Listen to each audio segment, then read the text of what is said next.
Mm-hmm.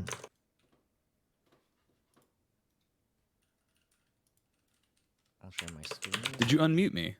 I did unmute you, yeah. Hey. Believe it or not, I got it correct this time.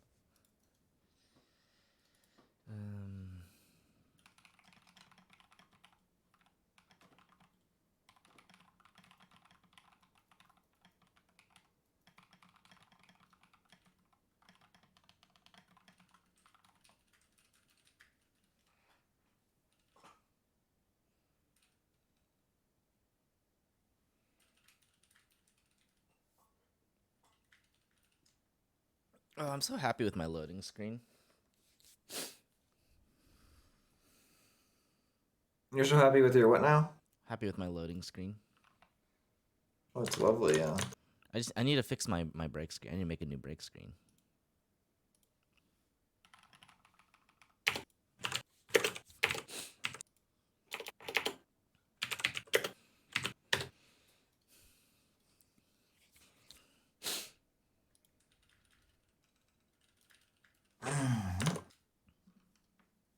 Oh, one sec. I'm gonna get my tea.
Oh, good.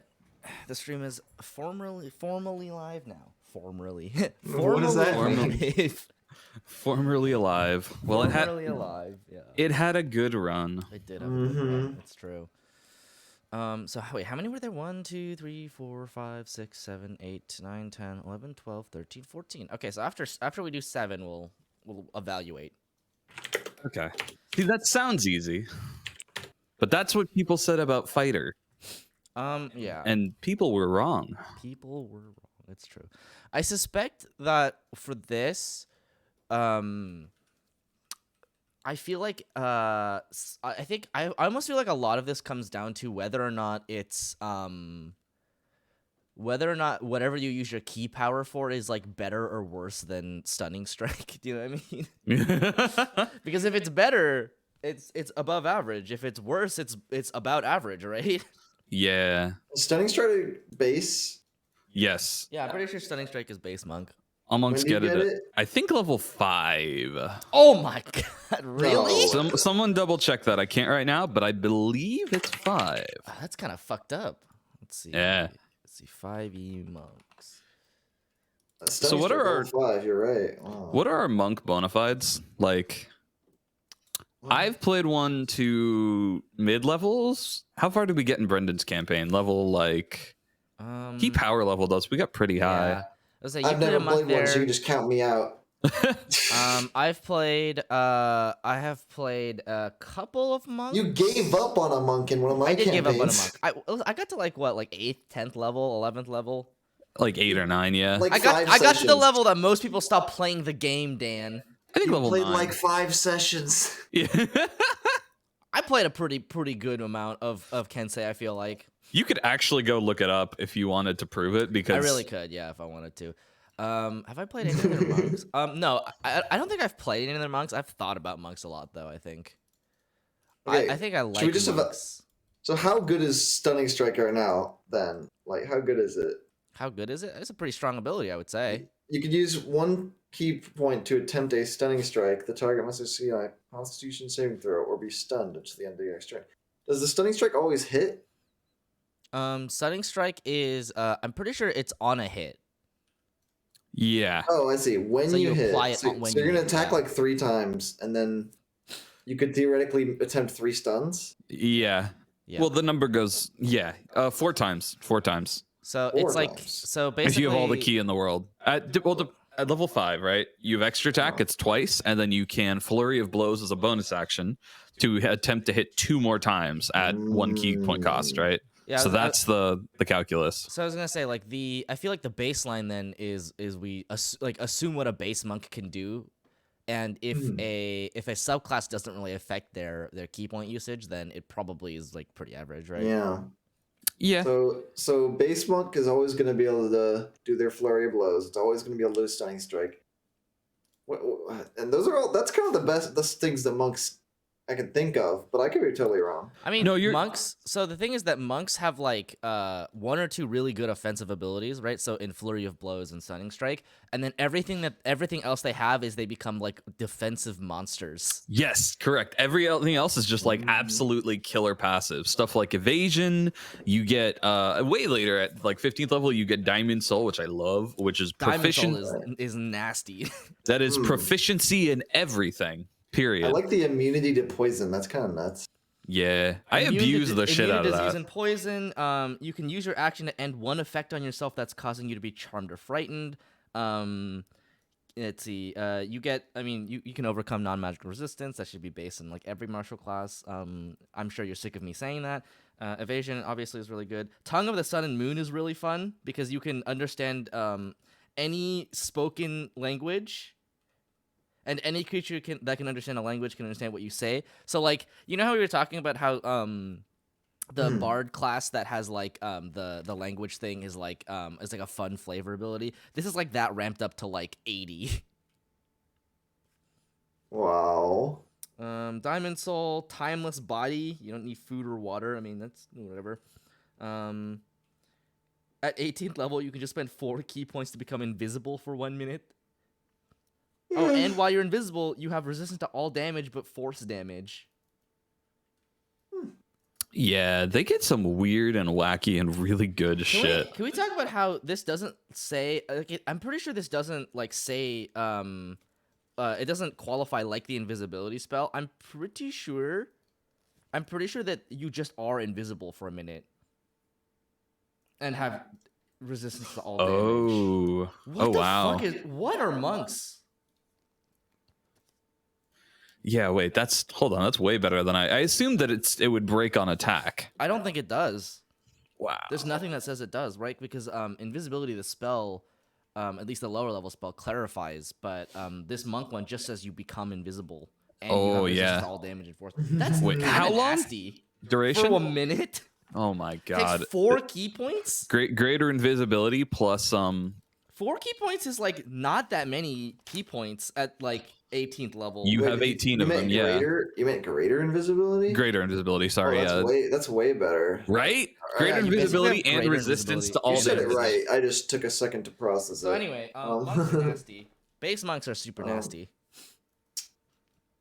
Yeah, they're pretty strong early game too because they just get extra attacks. Although that is at the level where their attack die being 1d4 instead of like a d8 is That is a pretty little noticeable.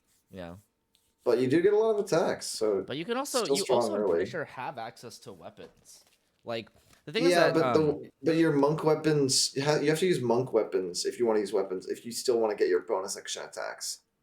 And monk weapons. What what we are got? Like monk I think weapons? quarterstaff's Let's see. not bad. Simple weapons and short swords. A quarter. Yeah, you can go up to a D6 basically. Yeah, I was gonna say, you're probably gonna be using a D6 until your fists become a D6. Yeah. Yeah, quarterstaff is a D6. I don't think they go higher than D6 generally. But yeah, I think you have to go to the The Kensei monk Kensei if you want monk to get higher for than that. bigger. Yeah, Well, that's Kensei I think completely is one of those reasonable. classes that like is really strong early game and then like sort of okay late game. I think that was why I eventually gave up on it. I think I was reaching the end of like the big power spikes. True. It's a very front loaded class. It feels like. Anyway, Key point to spend a dodge. Take the key point to take the dodge action. yeah. Should we get started? Sure. Well, now we know that base monk is pretty strong, Base monk is a really strong class, like high key, very strong. Or maybe which low means key. the subclasses will suck. I have no idea. Maybe. Okay. So let's see. I'm getting a text message. Oh, my order was dropped off. Wow, that was fast. Oh my god, we can't. Start, huh? We're so bad at this. All right, we're so. This isn't me. Yeah. We're scuffed. It's fine. It's fine. What are we starting with? Which one? Ascendant Dragon. I have no idea what that is. Is that an official one? Ascend. This bag, it's adorable. Ascendant Dragon is from Fizzban's Treasury of Dragons. Oh, hold on. I need to see if Is they. that the Matt Mercer? No. Fizz. Oh, here we go. Fizz bands. Are you sure? So, no. Fizzban's Treasury of Dragons, I believe, is about as official as content comes. I think, right? Really? Let me look. Fizzban's Treasury of Dragons.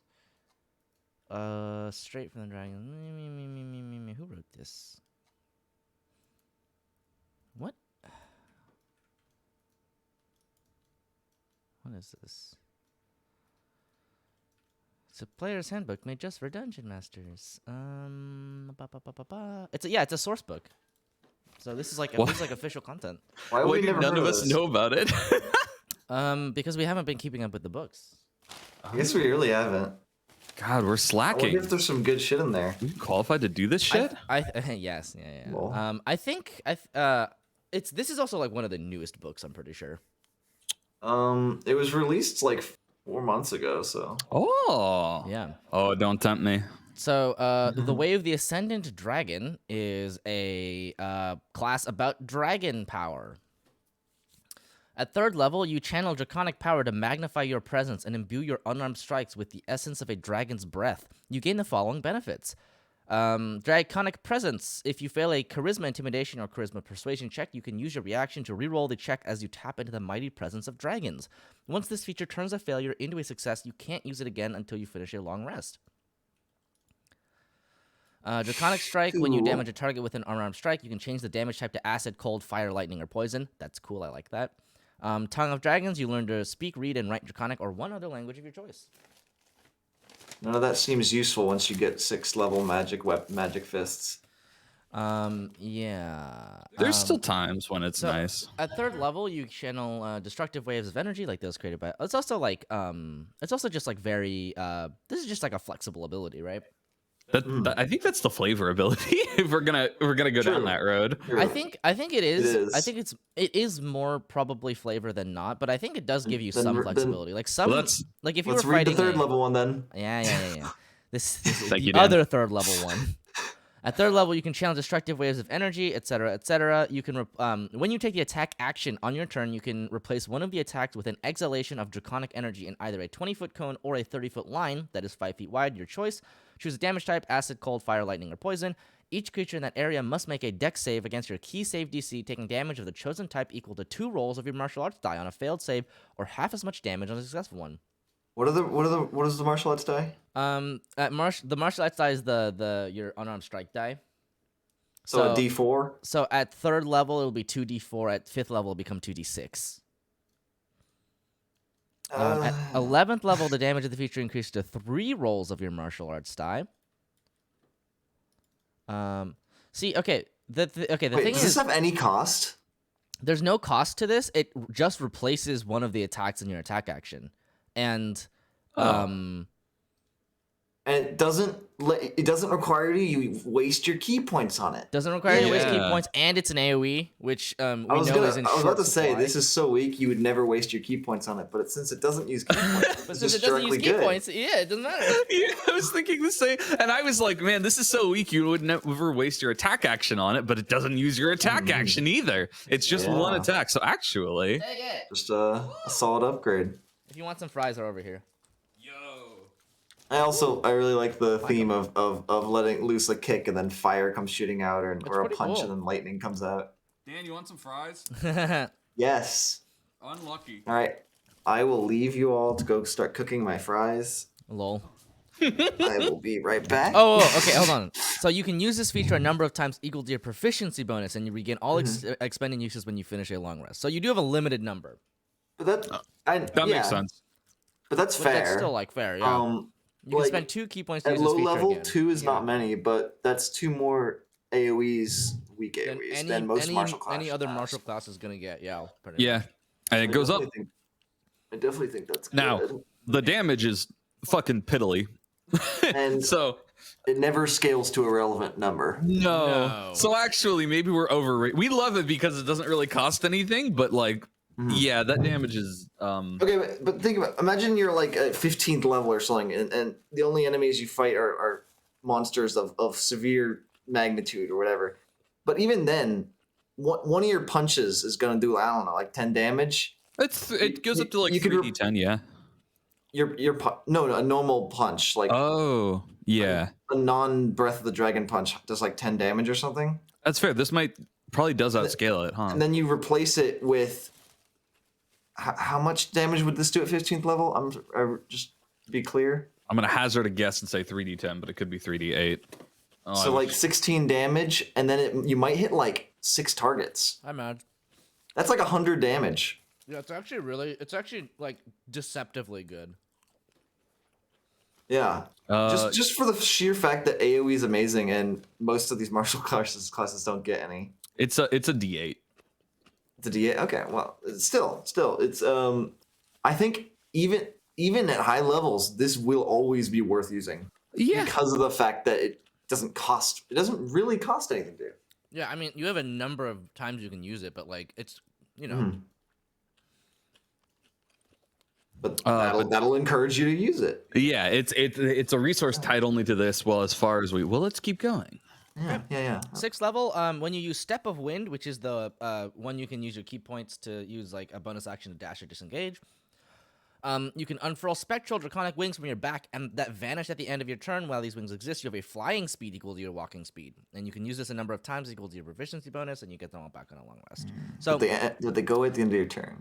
So basically, when you use your key points to dash or disengage, you can fly, which could be useful. I don't know. I think Yeah, but it's sort of niche. I think it's really niche actually. I don't think this is. Yeah, I think it's super niche because from 3rd level to 11th level, this is all you're getting. Is this ever going to be useful? Monks can disengage so easily. It's not like enemy opportunity attacks are an issue. How often do you need to climb a building? But monks can just climb anyway. I think Oh, this is difficult terrain overcoming. Straight up. I guess. You no longer, this is immunity to difficult terrain a whole bunch, which is actually pretty good, but also pretty niche. Yeah. Well, I was gonna say, I feel like the only time you would really need this is if you were fighting something that was flying. Or that. Compare this to like a feature that helps you resist being charmed. This is way more niche, I think. I put them in similar categories. I might. Okay, fear and charm. Fear. Okay, you went on the fear one. Yeah. But you're right. Okay. Okay. So. Yeah. At 11th level, the power of your draconic spirit now radiates from you, warding your allies or inspiring fear in your enemies. As a bonus action, you can create an aura of draconic power that radiates 10 feet from you for 1 minute. During the duration, you gain one of the following effects of your choice.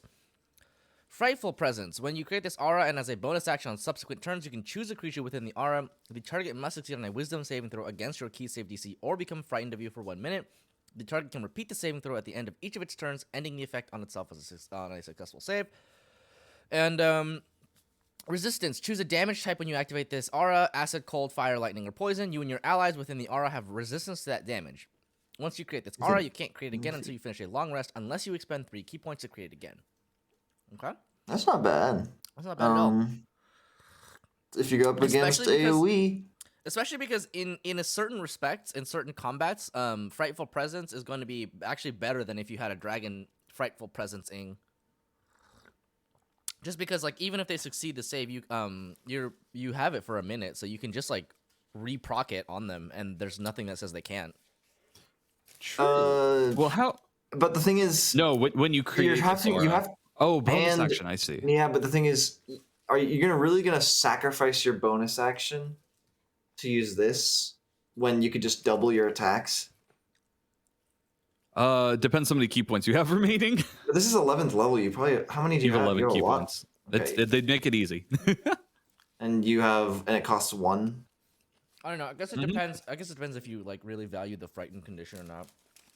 Like, it's like, do I just want to like take I'm gonna have a lot of fights this combat, and do I want to take a nice slow DPS and then maybe frighten something? Just don't think that's very good. But like the resistance aura actually will come up more often, and even then it's kind of niche. Yeah, I was gonna say I love resistance. I think we rated resistance auras as actually pretty meh on Yeah. a different subclass sometime. It's because we realize it's fairly niche that it I do actually think- comes up. I do think it's a lot better on a martial class. And it's good that you get to choose the type, that action. Yeah. You can see the color of the dragon before you choose your resistance. Or alternatively, you can get walloped by their AoE and think, well, I'm not in the mood to have this happen again. Exactly. Oh, yeah. Most of the resistance auras we've seen. I mean, honestly, that you can even just as a monk, choose to make yourself resistant to fire damage, and then just like become a fireball magnet for your team. Yeah.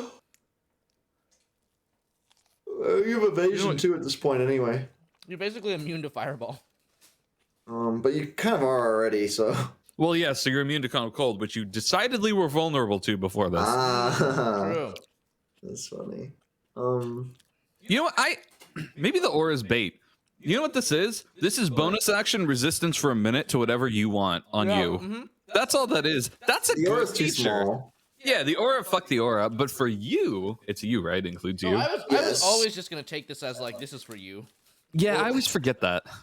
Well, how?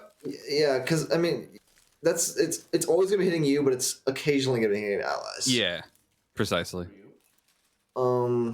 Besides, the monk usually fucks off and has so much more mobility. They're not gonna be next to someone. Yeah. They're not gonna sit back and like hold hands with Tyler as Tyler limps to the front lines at 30 foot movement speed. Okay, let's see. At 17th level, you can spend 1 key point to augment the shape and power of your breath of the dragon. The exhalation of draconic energy becomes either a 60-foot cone or a 90-foot line that's 5 feet wide, your choice, and each creature in that area takes damage equal to 4 rolls of your martial arts die on a failed save, or half as much damage on a successful one. Slight increase. It is a slight increase. Although 4 rolls and a much bigger AoE, and you actually, Yeah, you're starting to approach the damage of a fireball Yeah. at 17th level. Oh, fireball! Did someone say fireball? S tier. This is not as a fireball. It's not as much damage as a fireball. Not as much damage as a fireball. It is 4d10 on an AoE, and it's a pretty big AoE. At 17th level, that's 22 damage. not Fireball's terrible. 28 damage. That's not terrible considering you can just replace any one of your attacks with it. Like, You know all those gnolls you're fighting? oh, They have 22 health. gone. If you're lucky, you'll kill half of them and then wound the others. Yeah. Hey, is that breath of the dragon? Is that once per turn or is it per I think you attack? can do it per attack. I think you can replace as many You attacks can- as you want. You can do 4 of them. That sounds fun. You know what? You could does. absolutely just kind of You could- blast. You could already do that at 3rd level or 5th level. Yeah, I mean, true. I didn't realize that. And it's not like the cone being that much bigger is going to be that much more impactful. Most of the time, the enemies are not that far apart anyway. But 17th level is weighted lowly anyway. I Yeah. think the 3rd level's one's a real strong part. Okay, you gain blind sight up to 10 feet, and within that range, you can effectively see anything that isn't behind total cover, even if you're blinded or in darkness. Moreover, you can see an invisible creature within that range, unless the creature successfully hides from you. Okay?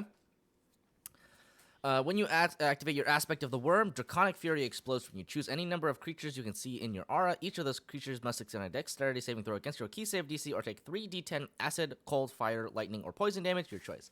So, when you Is that use... good? When you use your resistance ability, you just get free damage, basically. A little bit, yeah. Some But piddly it's only damage. people that are within 10 feet of you. Not huge, no. It's piddly amount of damage, but it adds up. Blindsight's good. That's This sort is of the best definitely- one here. This is definitely an AOE monk. Oh yeah, blind sight. You're right. So yeah, this is No, this is like the only martial class I've seen that actually has like any like real AOE. Well, remember there's the Goku monk that was shitty AOE. Apparently, I can't Was it remember AOE? exactly. I didn't Oh remember yeah. that. Oh yeah. We'll get to that one. I don't really remember. Maybe it's similar to this. I really don't remember. It uses key points. If we were gonna rate it, do you think this is gonna be greater than the average power level of the average monk, or weaker than the average monk? I'm decidedly willing to rate this a B tier. Oh, I was thinking the same. Yeah. I think this will be well, slightly above average. Yeah, and if it As ends up being more above average, we'll put it up higher. Yeah, to be clear, I think this will be slightly above average as a complete fucking guess, because as we've learned, the first one is you're not quite calibrated yet. Nope. That's why me and Soup were trying to think. The first couple probably gonna lean towards B and C, and then just kind of shift upwards Yeah. and downwards. It's a lot easier to shift like once you yeah. have a couple, right? Agreed. Unless you have something incredible, obviously incredible, then yeah. I mean, yeah, if we were doing clerics and like Zeal was the first one, we would instantly give it S tier. Yeah, and then we would have to boost it up afterwards, so we'd still be wrong. We Anyway. would have had to boost it up, yeah. Oh my god, True. it's so funny. All right. Can someone else read this, please? Sean got it. Astral Monk. Is that what this is? Yes, Astral Self. All right. Arms of the Astral Self. At 3rd level, your Mastery of Ki allows you to summon a portion of your Astral Self. As a bonus action, you can spend 1 key point to summon the arms of your Astral Self. When you do so, each creature of your choice that you can see within 10 feet must succeed a dex save or take force damage equal to 2 rolls of your martial arts die. Bonus action to summon arms. Okay. For 10 minutes, they hover near your shoulders. Yeah, appearance. While they're present, you gain... You can use your wisdom modifier in place of your strength modifier when making strength checks and strength saving throws. Cute. You can use the spectral arms to make unarmed strikes. When you make an unarmed strike with the arms on your turn, your reach for it is 5 feet greater than normal, and the unarmed strikes you make with the arms can use your wisdom modifier in place of your strength or dex modifier, and their attack Oh. damage is force. This is the JoJo monk. This is the dex as my dump stat monk, which seems foolish Correct. but interesting. Do you want me to Okay, keep going? it's not Dex is your dumb stat. It's that Dex becomes your secondary stat, which actually is kind of fair. Yeah, I suppose that's a good point. Other than that, force damage is nice, but whatever. Sorry, I'm slightly distracted. So, should I keep going? Yep. Visage of the Astral Self. When you reach 6th level, you can summon a Visage of yourself. As a bonus action or as part of the bonus action to activate your arms, you can spend 1 key point to summon the Visage for 10 minutes. It vanishes early if you... Yeah. The Spectral Visage covers your face like a helmet or mask. You determine its appearance. You gain the following benefits while it's present. You can see normally in darkness, both magical and non-magical, up to Pretty 120 good. feet. Yeah, I was like, that's shit until, yeah. Magical darkness, niche, but good. Wisdom of the Spirit, you have advantage on insight and intimidation checks. Word of the Spirit, when you speak, you can direct your words to a creature of your choice within 60 feet, making it so only that creature can hear you, or you can amplify it so all creatures within 600 feet can hear you. Oh my god. We go. We scream to the heavens where all can hear us. God. all of these are pretty niche, but like none of them are bad. Yeah. All right. Body of the astral self. Starting at 11th level, when you have both your arms and visage summoned, you can cause your body to appear. Oh my god, Exodia! The spectral body covers your physical form like a suit of armor, connecting everything together. While it's present, you gain the following benefits. When you take acid, cold, fire, force, lightning, or thunder damage, you can use your reaction to deflect it. That's very anime. When you the damage you take is reduced by 1d10 plus your wisdom. Oh, Maybe like 10. You might reduce it by like 10. it's the deflecting. Yeah, okay, I see why they called it that. Empowered arms. Once on your turns, when you hit them with the arm, you can deal extra damage equal to the martial arts die. Ooh, okay. Once. Never mind. Not okay. You want to know what, though? That's not very good. The funny thing about deflect missiles is deflect missile actually doesn't have a size requirement for the missile. So there was a point when I was playing Kensei when I really wanted Dan to have an ogre like throw a rock at me so I could deflect it. Did it never happen? No. I'm pretty sure at one point things were thrown at the party. You did throw rocks at us from a giant. Yes, I remember. I don't remember know. Like ice giant. Yeah, I don't think they went for show. But anyway, Sure. there's a fun fact for you. The only requirement for the missile being small is for you to like throw it back. But as long as it's a missile, you can deflect it. You know, fair. You can deflect the cannonball. You could deflect a meteor. Neat. And then Awakened Astral Self, lastly, starting at 17th level, your connection is complete, allowing its full potential. As a bonus action, you can spend 5 key points to summon arms, visage, and body, and awaken it for 10 minutes. This ends early, yada yada. You gain the following benefits while it's awakened. You have +2 to AC, and whenever you use the extra attack feature to attack twice, you can instead attack 3 times if all the attacks are made with your astral arms. Yep. That seems good. That's also 17th level, and it's 5 key points, mind you. But So at 17th level, if you flurry of blows every turn with your awakened astral self, you are doing more attacks than a fighter would be. How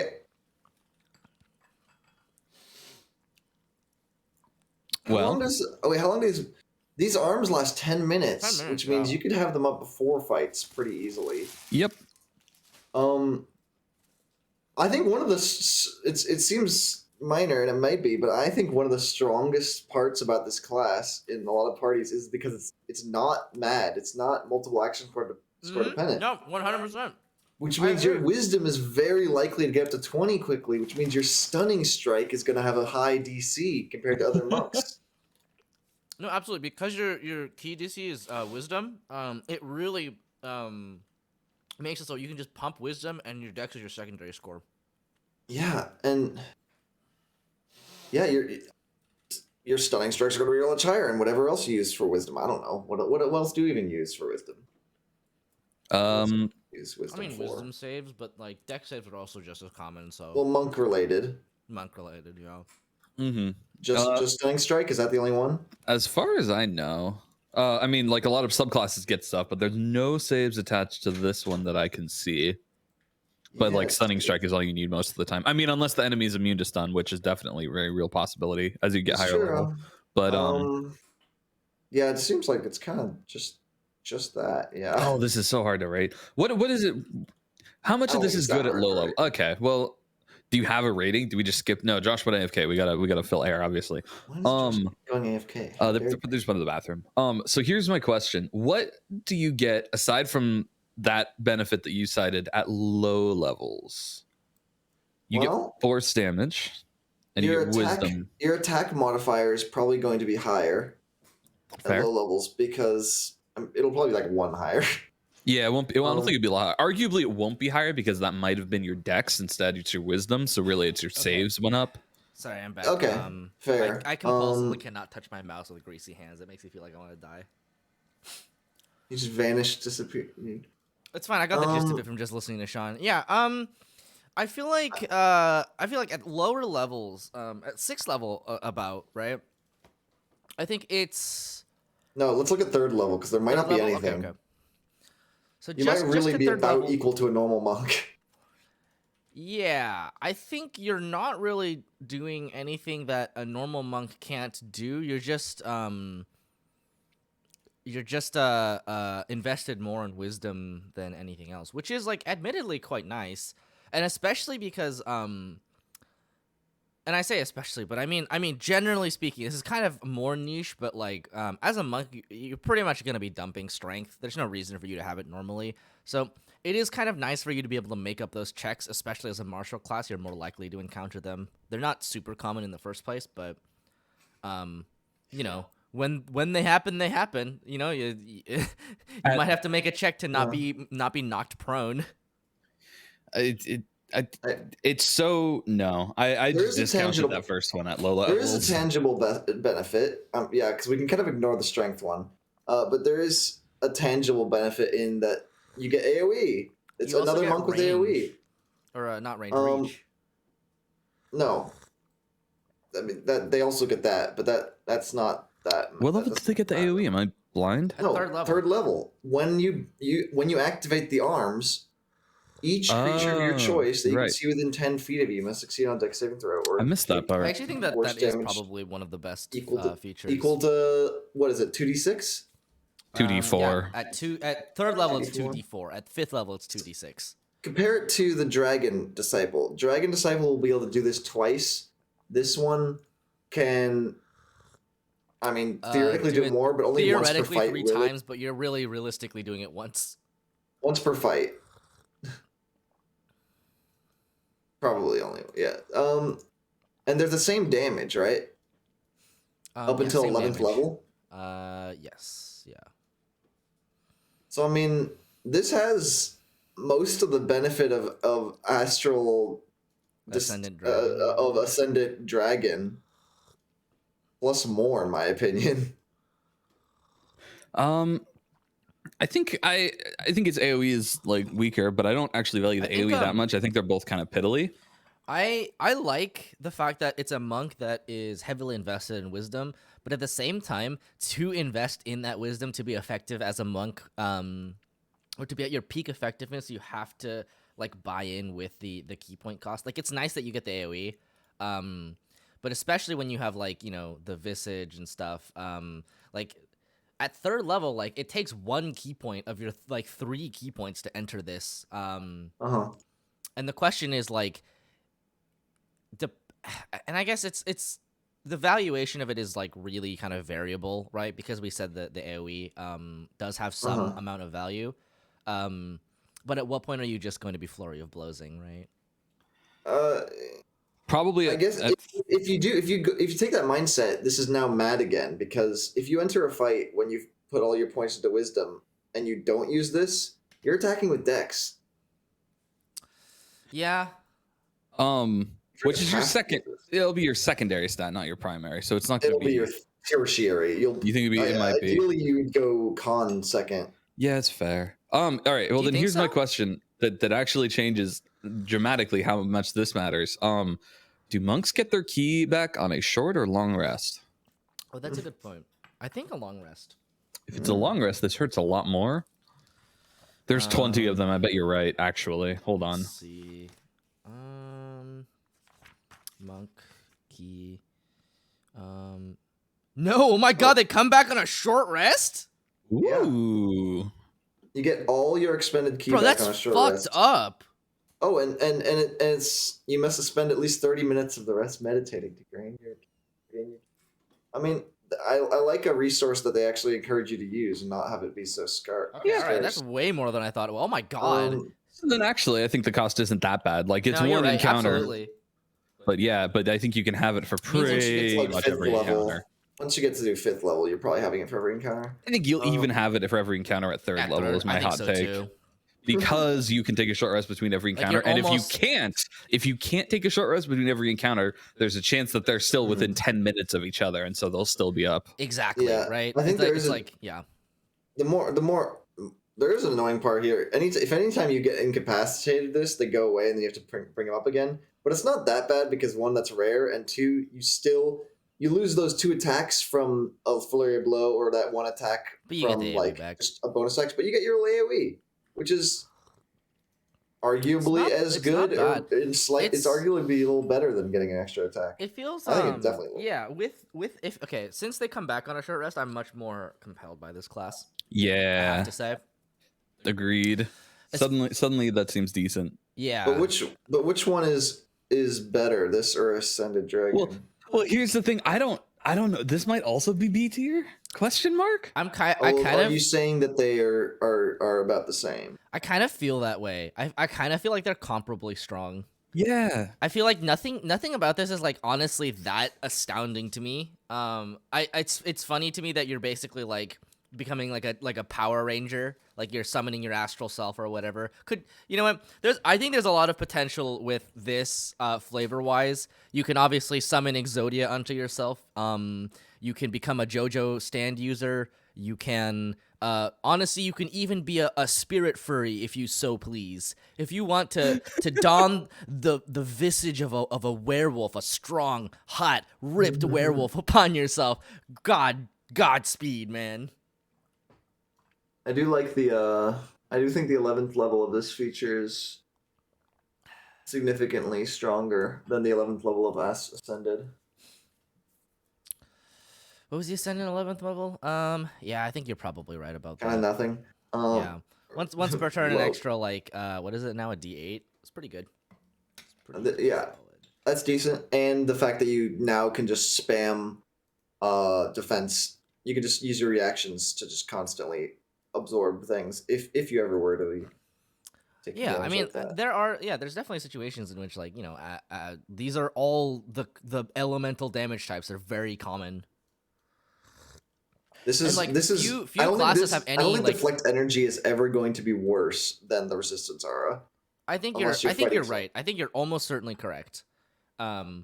The only situations in which it's going to be Massive damage. yeah, worse is like when you face like the most ancient of ancient dragons, and that's just because like Or a lich finger right, of and that's just death in because you. like that's just because resistance scales better, but like this is a flat number, which in most cases is usually going to be better. Or if you're fighting lots of little guys, so if you're And taking then at lots of 17th attacks, level.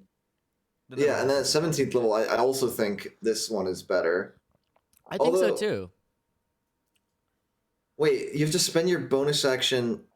Okay, but it does everything anyway. I see. It does your other stuff too. Yeah. Mhm. But 2 AC and getting another attack per turn is pretty strong. Yeah. I mean, I quite generally like speaking, that. That's pretty good. I think that was better. I can't quite remember, but I think that was better than the dragon one. Yeah. I feel like we were a The little dragon underwhelmed with one it. Bigger AoE, is more definitely not AoE. bad. Yeah, Um, agreed. I but- also think this class is an updated version of a of an Unearthed Arcana, and I feel like I remember the Unearthed Arcana being stronger, but that might just be me not having read it in a while. But yeah, doesn't really matter right now because we're not looking. All right. So So- I think that this is stronger than the other one. Does that make it A tier? Well, as I say, is it strong enough that it like overtakes it by a tier? Because I don't know. I don't really care because I don't think we're far enough in to know. I think 2 classes in isn't enough to know. You know, I think that's right. I'm leaning yes. I'm okay with A. I mean, think we might have to nerf it later if we come out with some bonkers It's months. fine. But I'm okay with that. I But really like. Yeah, I don't know. yeah, I don't have enough data, so I'm fine putting it in either one. So A is fine. Okay, we can move it up or Okay. down depending. Okay, Cobalt Soul. This is from the Tal'Dorei campaign settings. I believe this is a Matthew Mercer special. Oh, I let's thought we see. were gonna. I thought I was like, oh no, we're getting one without a Matt Mercer special. We couldn't go without You Matt. can't go without a Matthew Mercer special. We love Mercer. We all big Critical Role fans. We even got 2 TM. Mercers last time. Yep. Let's see. Have either of you- Let's see. The monks of the Cobalt Soul are the embodiment of the I've maxim: listened know to- your enemy. I've listened to some Critical Role. Really? I think I've listened to exactly 0 Critical Role. I saw. I've listened to 2 episodes. I've seen part of one episode. Oh, you should maybe we should maybe we should like watch the animated series and see how that is. There's an I got- animated. Wait, yeah. no, later. They're pretty big budget. No, but I got put off from it just because they start with no background. They're like you enter the podcast on a pre-existing campaign. I'm like, Yeah, oh, exactly. wait, If this you is watch not very if you to watch me. from episode 1 starts in the middle of the campaign. And it's very uninteresting to Really? me. I Yeah, am well, not because- invested at all. Because essentially they move their home game onto a streaming platform. Mhm. So like it would be Ah. like if we started streaming our home game like from where we are right now, people would be like, what the fuck is going on? To the point where they Yeah. had to actually release like explainers for like all the backstory Yeah. and stuff. And it's just like Yeah. that was always the biggest hurdle of entry to me, was that Mhm. all that stuff like I couldn't really get into. I think that's why despite Critical Role being really big, it was when game 2 started that a lot of people really got into it. Yeah, I bet.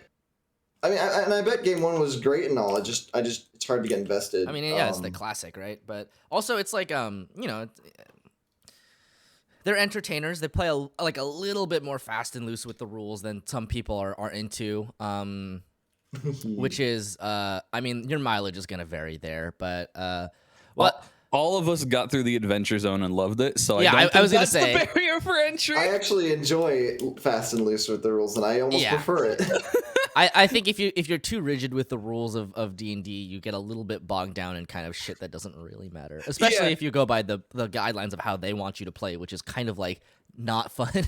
No. Anyway. Yeah. That said, every single time Travis like action surged and only used one of his attacks, I was like, "Oh, buddy, you have Yeah, so much just pain. You have so much potential." Pain, No. pain, Pecco. Like I am absolutely that asshole when I listen to the Adventure Zone. Yeah. All right, No, let's but that see. hurts. Yeah. Stop. Yeah, no, I know exactly what you mean. It's pretty painful. At 3rd level, the Cobalt Soul gets, you can strike pressure points to intuit crucial information about a foe. When you hit a creature with one of the attacks granted by your flurry of blows, you can analyze it. Whenever an analyzed creature misses you with an attack, you can immediately use your reaction to make an unarmed strike against that creature if it's within your reach. This benefit lasts until you finish your short or long rest. Additionally, when you analyze a creature, you learn all of its damage, vulnerabilities, damage, resistances, damage, immunities, and condition immunities. This is actually really good.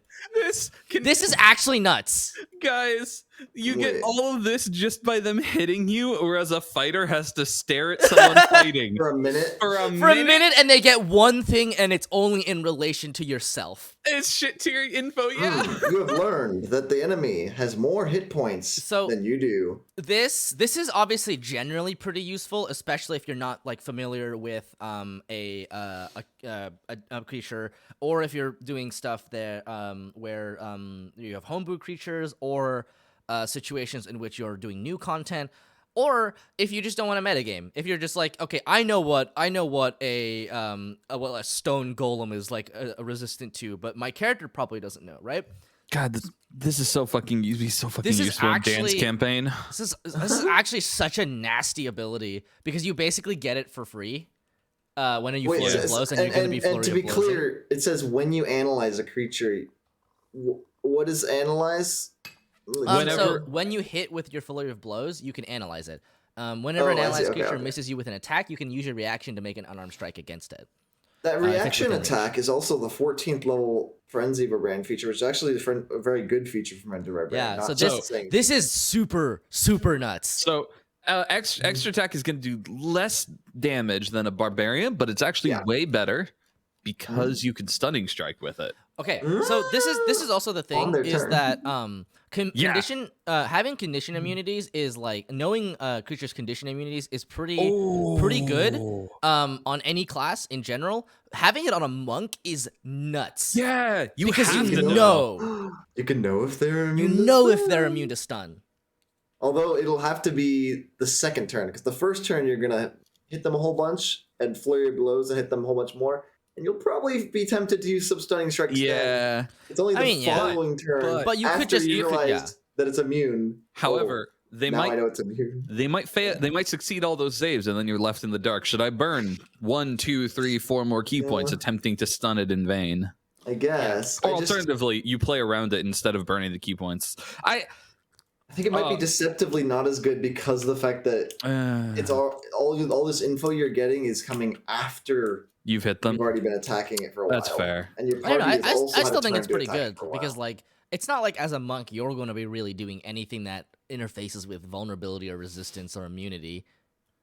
Dan's saying the condition specifically. It doesn't Oh. quite work how we want it to, and he's correct. I hadn't considered that. But everything else about it's really good. I think that's fair, but I still think they're making a good point too, actually, that this will be useful if suddenly you realize if your wizard like kind of leans over, it's like, did you say it's not immune to charm, hypnotic pattern? yeah, exactly, right? Oh, fair. The thing is that it's like obviously it's good for you, right? It's really good for you to know whether something is immune to stun, but there's a whole list of conditions that True. are incredibly debilitating that it would be very useful for the rest of your party to know. And that no one ever fucking remembers whether or not creatures are like Actually, nobody remembers conditions. Yeah. We've encountered That's the good. same You're fucking role-playing your devils and character. demons nonstop. Oh no, your character should definitely know that by Yeah, I feel like, and yet none of us fucking are they immune to fire? Who fucking knows? Who knows? Are they immune to? I don't think we've every run into session. anything Tyler's that's- like a green flame button. We're like, you still haven't changed that one? Also, to be clear here, you can also do this on multiple targets. There's nothing that says you can't. That's very true. So you can use your flurry of 4 blows and targets, hit right? Or and hit like 2 targets. 2 actually. 2 targets. And then you can analyze both of them, and then if either of them makes an attack, you can make a reaction attack. This is a really good feature. Yeah, even without the analyze, the reaction attack is already quite good. Yeah, I want to stun something mid-turn. Now, That sounds sick. what else do monks use their reaction for? They use it for deflecting projectiles. Deflect missiles. Is that it? I think so. Monks don't really get they don't get uncanny dodge, so pretty much Well, then just this is deflect quite missiles. good. Yeah. Then this is Yeah. I quite guess good. you're right. Starting at This is 6th very level, good. It's very you can good. precisely strike a hidden cluster of nerves on a creature, temporarily preventing it from masking its true thoughts and intent. When you hit a creature with an unarmed strike, you spend 1 key point to force it to make a charisma saving throw. On a failed save, the creature is unable to speak a deliberate lie, and all charisma checks directed at the creature are made with advantage for up to 10 minutes. You But know you have if to it punch succeeded. them. You know if it succeeded or failed on its saving throw. Okay. Smacks them. An affected Where is creature- she? Bah! Where is she? An affected creature is aware of the effect and can thus avoid answering questions to which it would normally respond with a lie. Such a creature can be evasive in its answers as long as the effect lasts. If you wish to impose this effect on a creature without injuring it, you can attack the creature to simply touch it, dealing no damage on a hit. Okay. That's okay, an I'm glad important they line. added- That's very important. I mean, yeah, that's I mean, I'd say that's pretty good. You're basically getting what in the Wonder Woman? Yeah, exactly. It's a lasso of truth for sure. I mean, Okay. This but is like it's a like a zone of truth where they can zone of just, truth they for can 1 just key stop point. telling you. Okay. Well, yeah, like here's my question. I don't think Zone of Truth is that good. I therefore No, don't it's think not. this is very good. I don't think Zone of Truth is that good, but this also gives you advantage on charisma checks. I don't think you're gonna smack someone before you try to persuade them. I'm sorry. No. Listen, And I also- think it says specifically without injuring it, so you Does just that make mean the that they're attack not roll. gonna know? I think you just tap them. Okay. I think that's gonna be another okay, check. I think the one good thing about this is you can actually help out you're already mad. You're not gonna have 4 scores and also pump charisma for your persuasion. But your No, bard 100% is might be enough. pretty happy if you just If they have that advantage. person you're talking to and you just kind of touch them on the shoulder and then they start to try to convince them. Your bard starts to kind of convince them for something. That's actually pretty fun and pretty good flavor. And also, I mean, it's niche, but it's good in that sort of way. It's also incredibly funny because if you use this on somebody and then you leave and somebody else like comes and tries to like make charisma checks, and then they have advantage. It does. The one thing that It still I'm says disappointed. It still says attack, but touch, but you're but gonna- hit. I think You're gonna hit it. I think it's just flagging the that it's an attack roll to like The one thing that disappoints me, Yeah.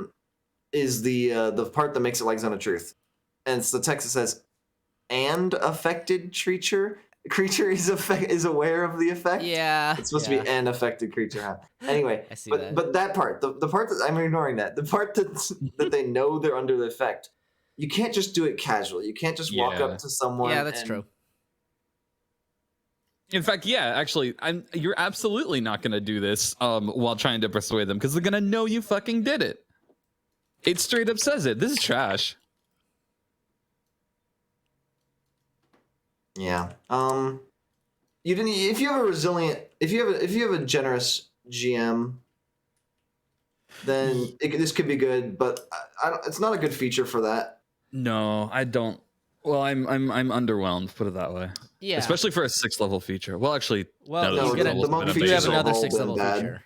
Yeah, fair. All the 6th level ones have been bad, and then the 11th level ones have been That's pretty also good. true. Also at 6th level, you Oh. have extensively studied the history and lore within the archives of the Cobalt Soul. You'll learn one language of your choice and gain one proficiency in one of the following skills of your choice: Arcana, History, Investigation, Nature, or Religion.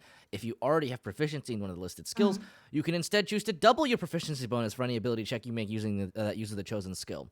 You gain Whoa. an additional language and an additional skill proficiency from the above list, or double the bonus of an existing proficiency at 11th and 17th levels. So that's up to Ooh. three expertises, which you're most likely going to be using this for expertise anyway, because it's just There's a Yeah. the disappointing part about this is all 5 of those are all 5 of the int skills. yeah. I mean, but at the point where you're like expertise in something, you really don't need the ability score.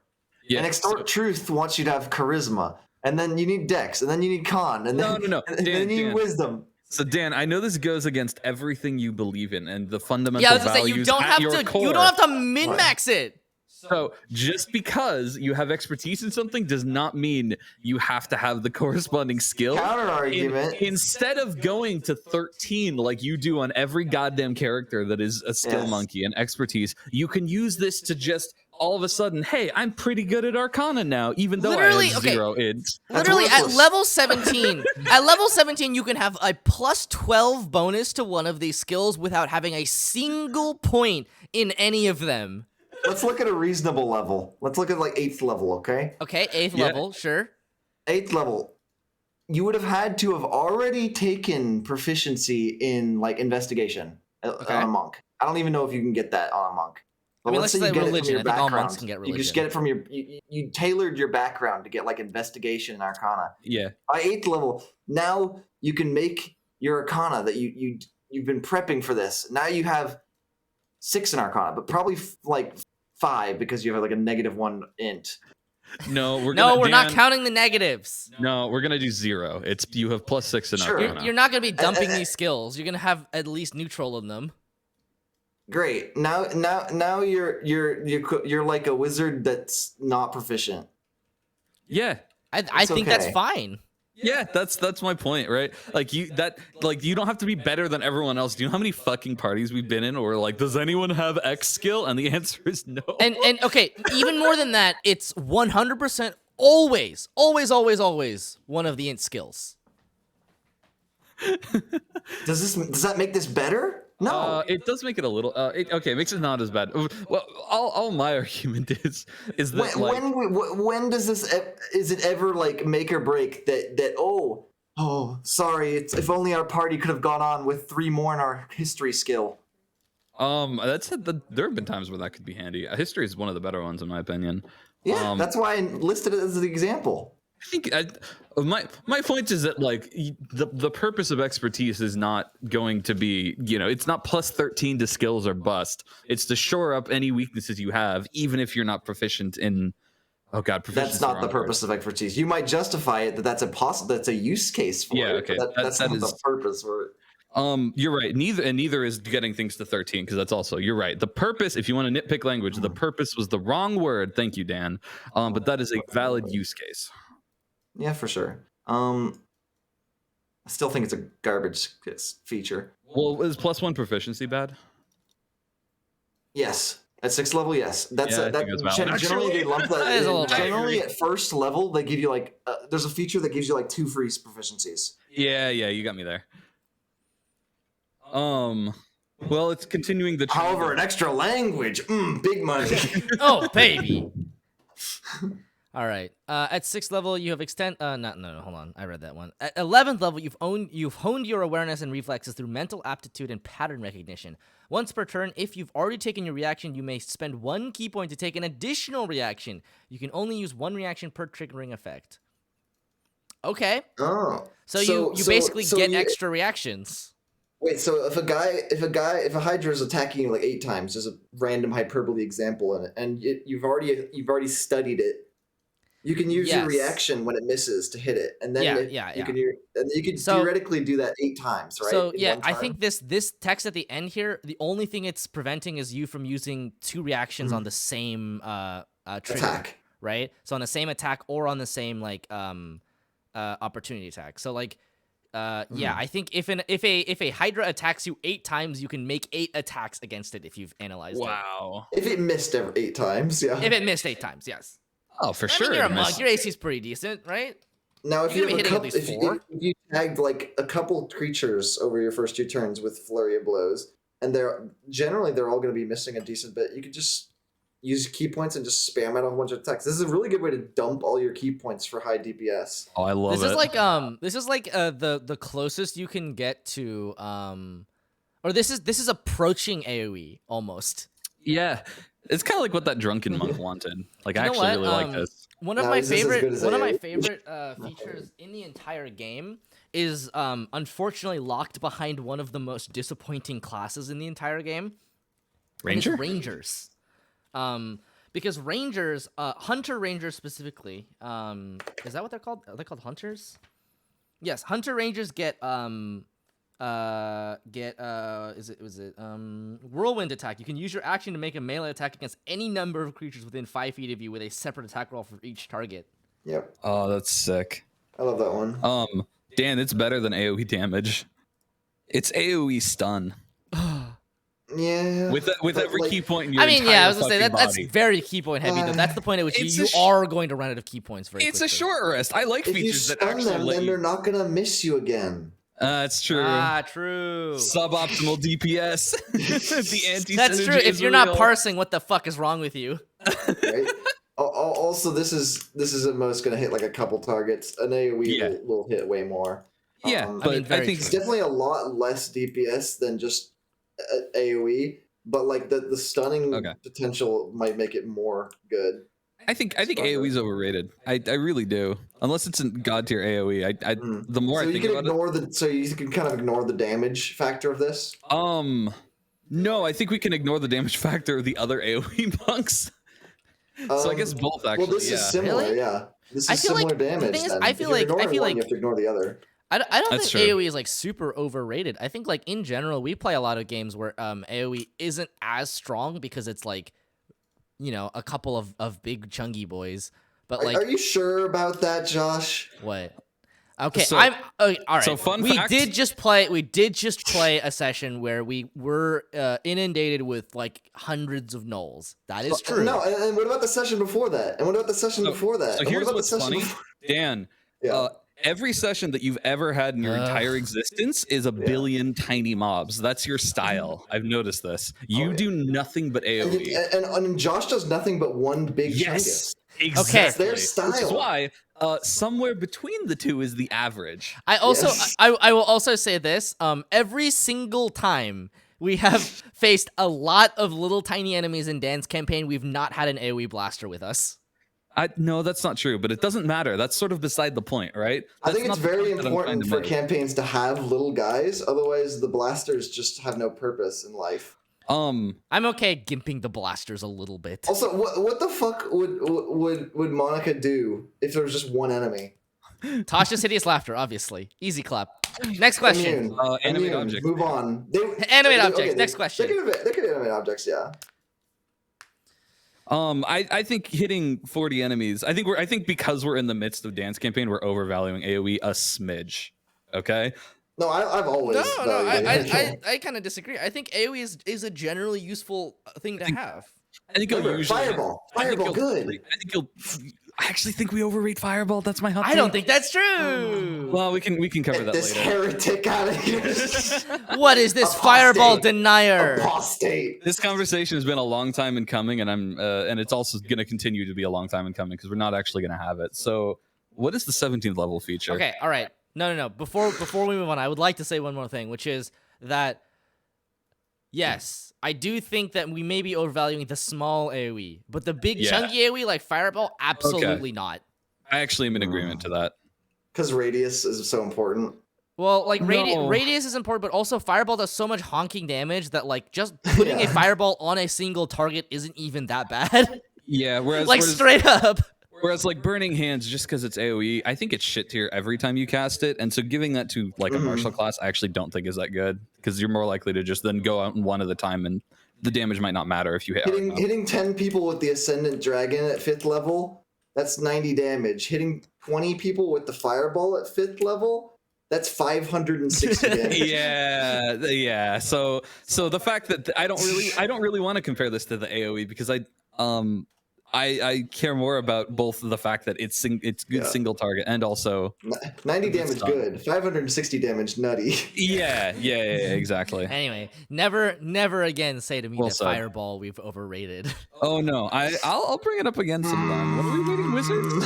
I'll do my. At 17th level, you've gained the knowledge to manipulate a creature's key to undermine their fortitude. When you hit a creature with an unarmed strike, you can spend 3 key points to cause that creature to gain vulnerability to one damage type of your choice for 1 minute or until the end of a turn in which it has taken damage of that type. This is basically 3 key points for that Grave Cleric focus, but you actually get to make attacks.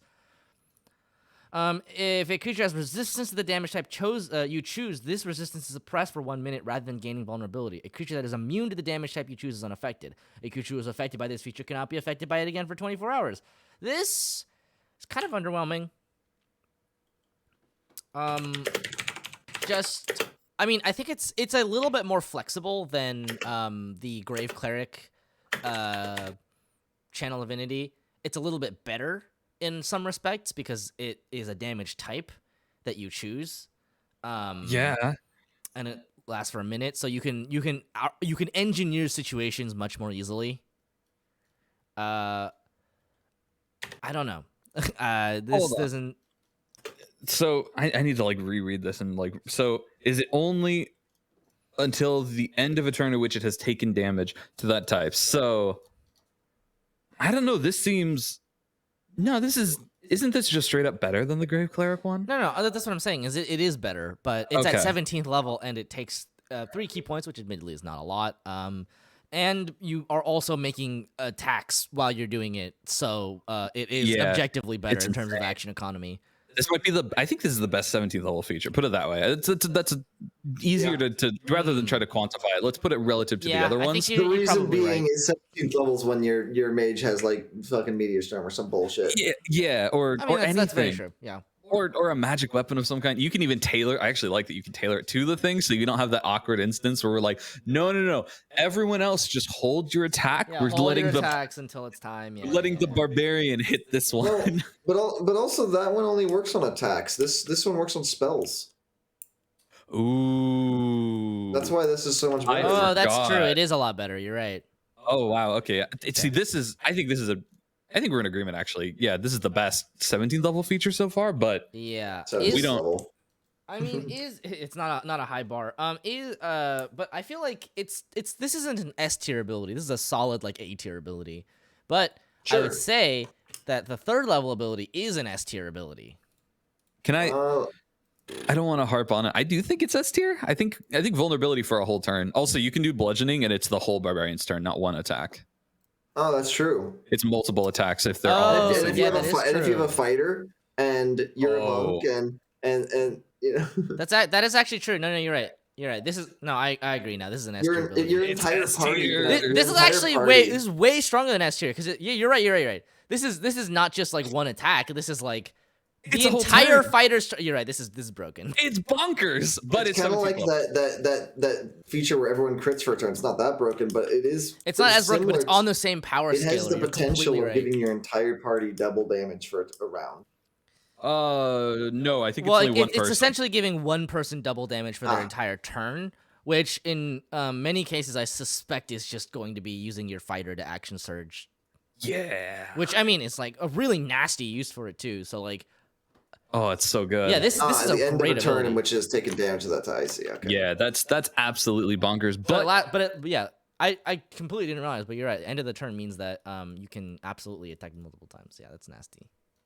sick. But Okay, 17th level. alright. 17th So you level. think It's not 3rd bad. level's really good? 3rd level's super good. 6th level is like kind of the Meh. big disappointment of this class. We were also disappointed with different parts of the 6th level feature at some point or another. Yeah, and then 11th level is like good. But 2 disappointing features is better than 1 disappointing feature. That is true. You get 2 separate disappointing features at 6th level, That's a and good point. together they might make up almost a feature. Dan, by that logic, Bard is just an amazing class. It's mostly disappointing features. Yeah, you get a whole bunch of disappointing features, and then the other bards get the same amount of disappointing features. So I can't believe how much use I've gotten out of Song of Rest. It's actually been clutch. So funny. I think it comes from a campaign where time is more time pressing things happen more often. Yeah, you right. Yeah, do you want me to run a game for you where you're just strapped for time all the time? I actually Only do. occasionally. Like I don't think that's a bad yes, mechanic always. No. inherently. No, I want to Okay. always be in a rush. Okay. Well, sometimes it's painful to be like, we could go to that boss fight, but we're all at like 80% health and we've used like 10% of our resources. Let's take a whole long rest. What do you mean? We have to be at 100% fighting force to just like easily Ugh. trounce the encounter, Dan. Yeah, exactly. This Maybe the time press is kind of how D&D is more designed to be played. See, it is, but also I think it's funny because I think it would be actually kind of fun to run a game where the game is set up like Dark Souls, where if you rest, the entire encounter resets, but you keep all the XP. I mean, that's funny. There's ways to do that. Yeah, so basically, at a certain point, it's just like you play a certain segment of I've been rolling this around in my brain for a while, but you like play a certain segment of it, right? There's like a lead up to a boss room, and then there's a boss at the end of it, and it's like super hard. But if you die, all you do is respawn back. But if What? you go back, what? it's Dark Souls D&D, Dan. That's how you- Dark Souls works. Oh, I see. You're literally making a Dark Souls Literally. game. Yeah. Or even just if you take a rest, everything resets, right? Like even just that is, I think, an interesting mechanic. I think there's a lot more. You can actually do it a lot less clunkily than that. Like imagine Blood War. Like if you try to skirt away and take a short rest, bam, all the demons just flood in again. But Dan, the clunk is the feature, not the flaw. yeah, exactly. I don't really like that in like D&D. I'd rather just play a video game if you're gonna make it so video gamey. I would be okay with maximum video game exactly one session, exactly one campaign. One Put it that And way. then it would get really dull and boring. It would get dull. No, you would never. I would never want to do this more than one game. Period. Yeah. I don't even know if I'd want to do it once. Oh, I would. See, I'm down. the thing is that I already consider D&D to My be basically a video game. immersion. I do Yeah, not but care. I like to get immersed in it and like play the character. Do you know? remember the last I time don't- we actually like got immersed and played characters for realsies? I feel like we've just been playing joke characters one after another. When's the last time I I can't- haven't? I can't believe you would do this to me. What was the last character you even played? Gats. Do you think I was a joke character? Kind of. Am I a joke to you? Am Oh I my a god. joke to you? I don't know. Betrayal. With all the Do you slippery think Gats Gats didn't jokes. take the political situation incredibly seriously and like Yeah, I won't lie. This kind of hurts, Josh. if any of all of us, I'm the looking one at who you, takes it Sean. no, the one who takes this of like D&D campaigns by far the least seriously is Josh. Yeah, no, that's true. Yeah. You're not incorrect about that. I'm not gonna like lie. I know Josh is the one off there playing Vampire Survivors while we're doing role play. Yep. Some people might be trying to be engrossed in the world. Some people are trying to be engrossed in the XP. Listen, there's no two ways about it. I have very severe adahida, and I don't know. Mads, I saw that. D&D has no real characters. Yeah. See, the thing is also just like Did they open it first? in general, I think I have had a quite a decent amount of real characters. I'm just taking a vacation, honestly, at this point. I'm done being the main character. You know what I mean? Well, I feel like your last main character was Longinus, and that was like 2 years ago. That's not true. My last main character was Wolf. Ulf kind of took a backseat a lot of the time. Nah, Oof was the one driving. It doesn't matter. We've gotten Listen, so far off Ulf point. took the backseat to encourage other people to take the forefront. Yeah, that's what I was noticing. We're We're very, very off base here. Listen, this is a podcast. I'm trying to reel basically it a back in. You podcast. know, We can talk about bullshit if we want. We No, can, listen, but we listen, shouldn't- listen. What's it called? We're on number 3 right now. We have 4 more to go before we can evaluate whether we want to be done. Honestly, at this point, I think we can afford to waste some time. Oh my god. I'm gonna reel this back in. Just like Okay, where do you think You're Cobalt Soul right. lands? Wolf did do good plot centrally stuff. I'll So- have you know I played Wolf as seriously as humanly possible with at least a little bit of human, genuine warmth and funniness. I have things to address both of you about right now, but like now's not the Do time. it. Yes, Do it it. is. Coward? No. So Coward. I think this is A tier at least. Witch. You're the witch. That's true. You don't believe in Fireball. Can we really trust anything you say? I'm the reason you rated something higher was the rogue higher was because I I pointed know. out. And you've turned around and betrayed us like Turned this your back on the religion? on the religion of area of. You play nothing but mages in video games. I do. Now you're Well, no, playing a video games- barbarian. This is why you're playing a barbarian. Right. You've forsaken your truth. Oh my god. It all makes sense now. Wait, doesn't Zealot Barbarian eventually get like an AoE aura, or am I thinking of something else? No, No. No, okay. that's the other zealot. That's the zealot That's the cleric. It's or the The whatever. other one, That's a you're zeal- right. The Zeal Barbarian. I'm gonna die. I'm gonna fucking die. Tell us the things. No. Give So, us shit, coward. so where do you guys think this one belongs? I know you've all forgotten exactly. F what- tier. Yeah, I don't know. Matthew Mercer tier. No. No, it's actually way better than. No, it's actually better than the Mercer tier. You're absolutely good. I feel like, hurry, if you got the best monk for you to play next time. Yeah, right.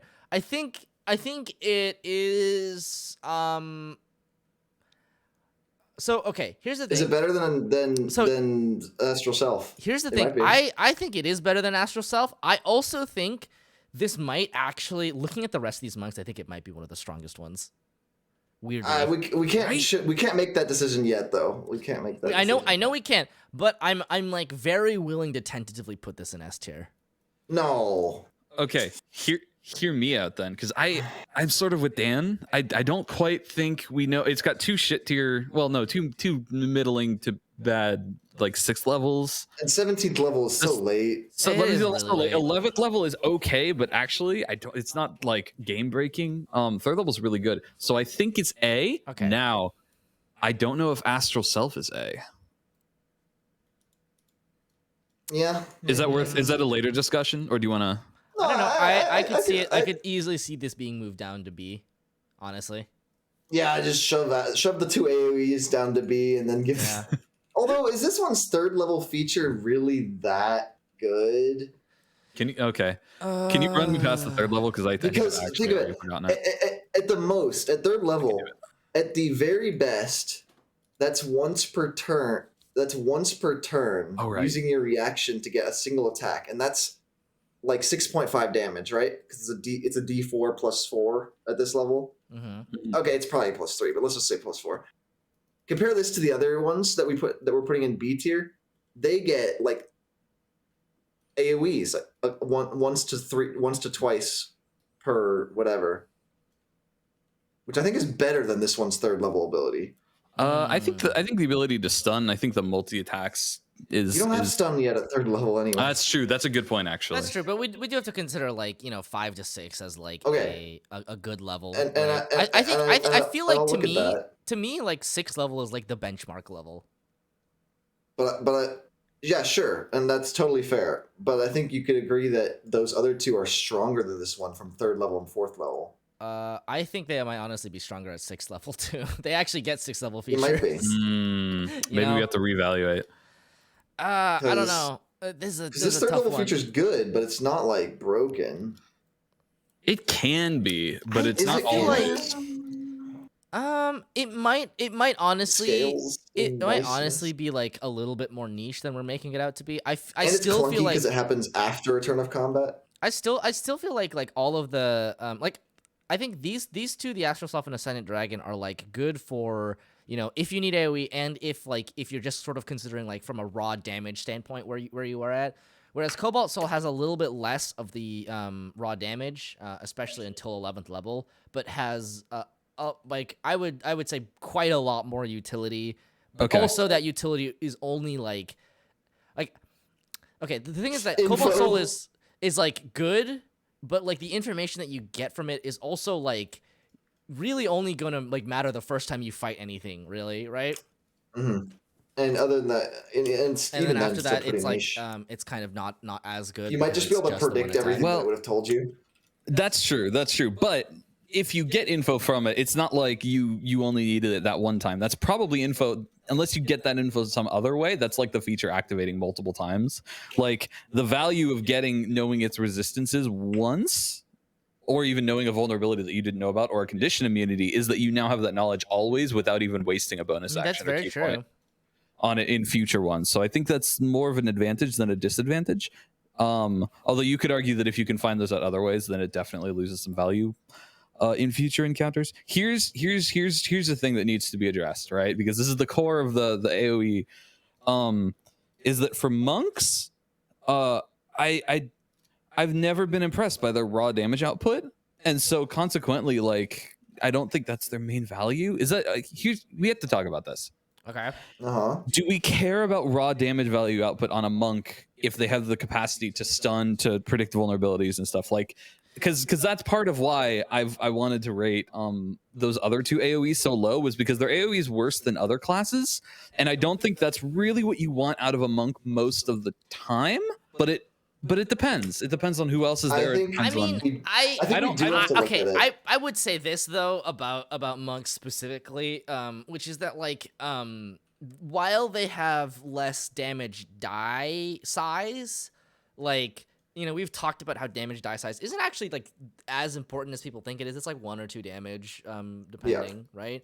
Fair. For monks, it's a But bit more. at 5th level, you over time are out DPSing your fighter in most circumstances. because of all the flat damage from the attacks. Yeah. Oh yeah. That makes sense. That's And a good you point. and like when you get extra attack and flurry of blows, you're doing 4 attacks per turn quite consistently. Yeah, monks do a lot of DPS. Like at lower levels, They only get definitely outpaced once are magic competitive. weapons come into play. Well, Yeah. Yes, but I mean that's so impossible to factor in. I know. And I think AoE is weak when it doesn't one shot and when it just wounds everything, but monks does a Yes. lot of little hits, which is perfect for weak AoE because it means you just gotta one tap like- everything now.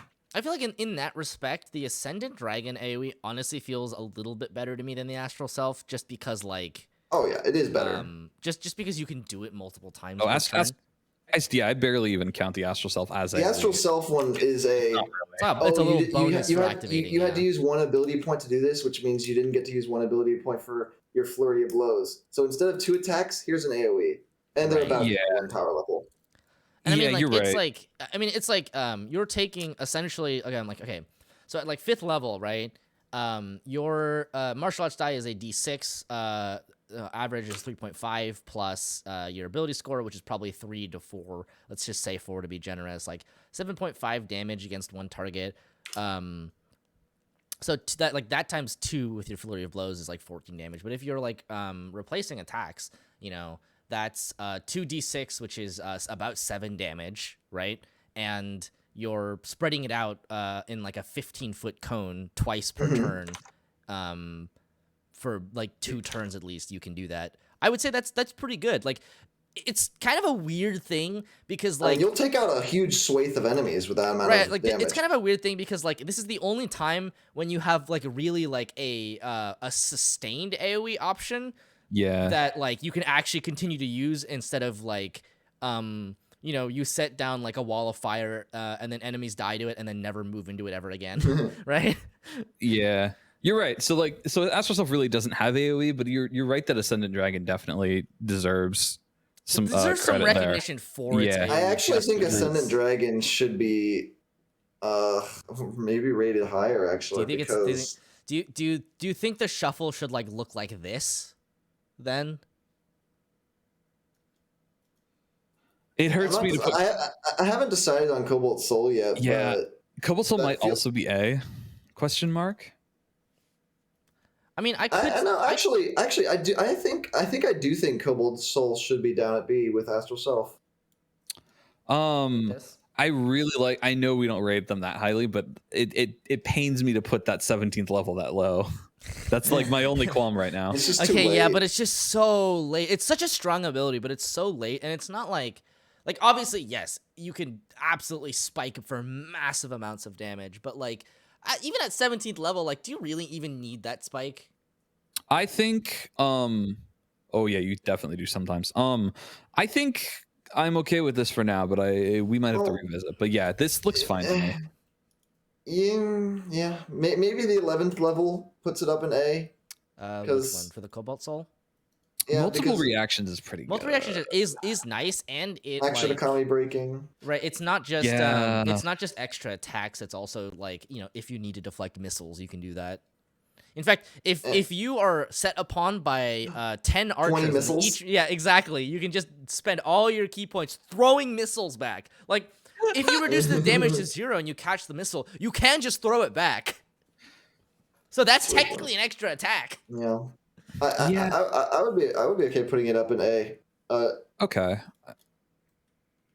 Yeah. All right. We're gonna. I'm okay with it in A too. But I'm sort of. Josh. Wait, let me real quick. Maybe not. How good would a monk be if once per long rest it could cast a fireball, and just once per long rest, no more, just once. At what level? Let's say 8th level, 9th level. I don't know. This is pretty. I have no idea. What else do they get? I don't know. Just think how much would that influence? Like if you're placed Ascended Dragons fiery punches with that with one fireball. You could punch all normally as you want as a monk. You could still do your stunning strikes, but you could throw out one fireball when you feel like it.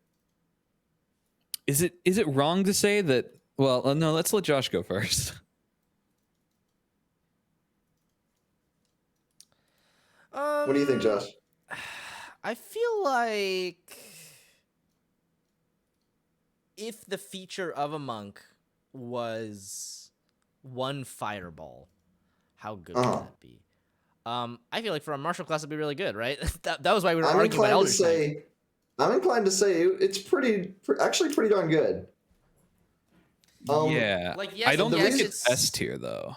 No, I would but generally agree. I do think it could be A tier. Yeah. And the reason why I kind of asked this initially is I was looking at the damage of this, and once you reach the point where you can do 4, what do you call it? 4 of your martial arts punchy things, it's effectively a fireball.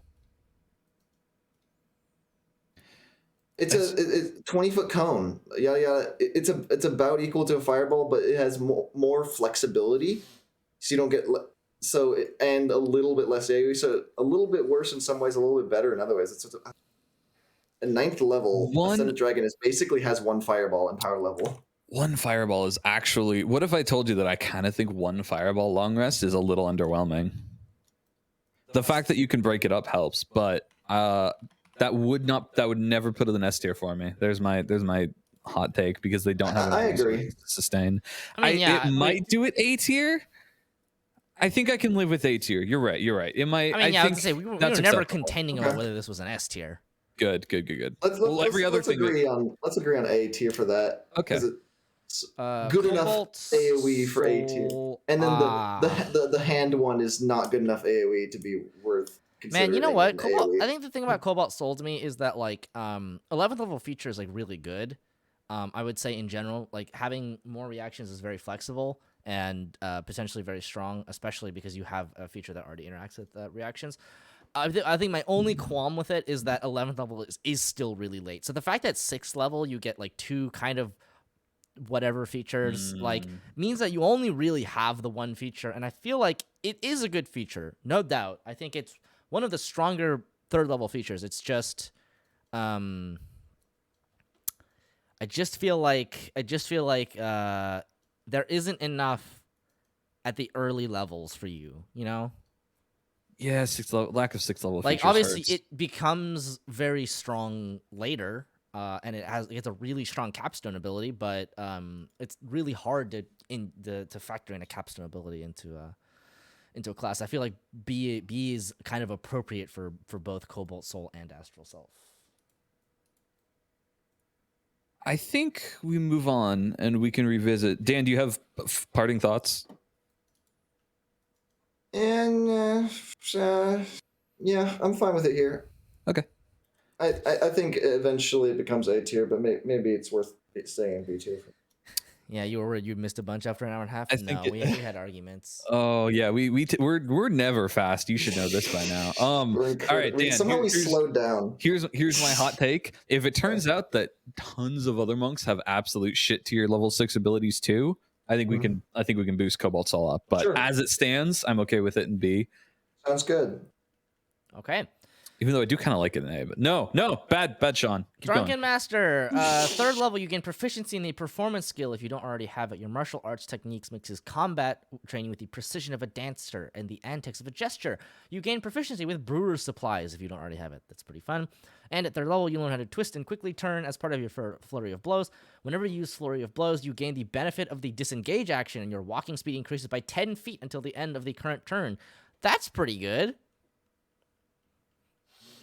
6th level, you gain the following benefits. Leap to your feet. When you're prone, you can stand up by spending 5 feet of movement rather than half your speed. And when a creature misses you with a melee attack roll, you can spend 1 ki point as a reaction to cause that attack to hit one creature of your choice, other than the attacker that you can see within 5 feet of you. At 11th level, you get when you make an ability check, attack roll, or saving throw and have disadvantage, you can spend 2 ki points to cancel the disadvantage for that roll. And at 17th level, you gain the ability to make an overwhelming number of attacks against a group of enemies. When you use your Flurry of Blows, you can make up to 3 additional attacks with it, up to a total of 5 Flurry of Blows attacks, provided that each Flurry of Blows attack targets a different creature this turn. Okay, all right. How do you feel about this?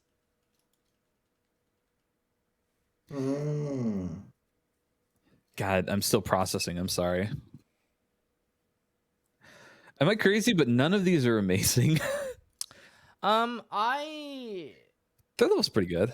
I kind of agree. I don't think they're like super stellar. The 3rd level ability is like fairly good.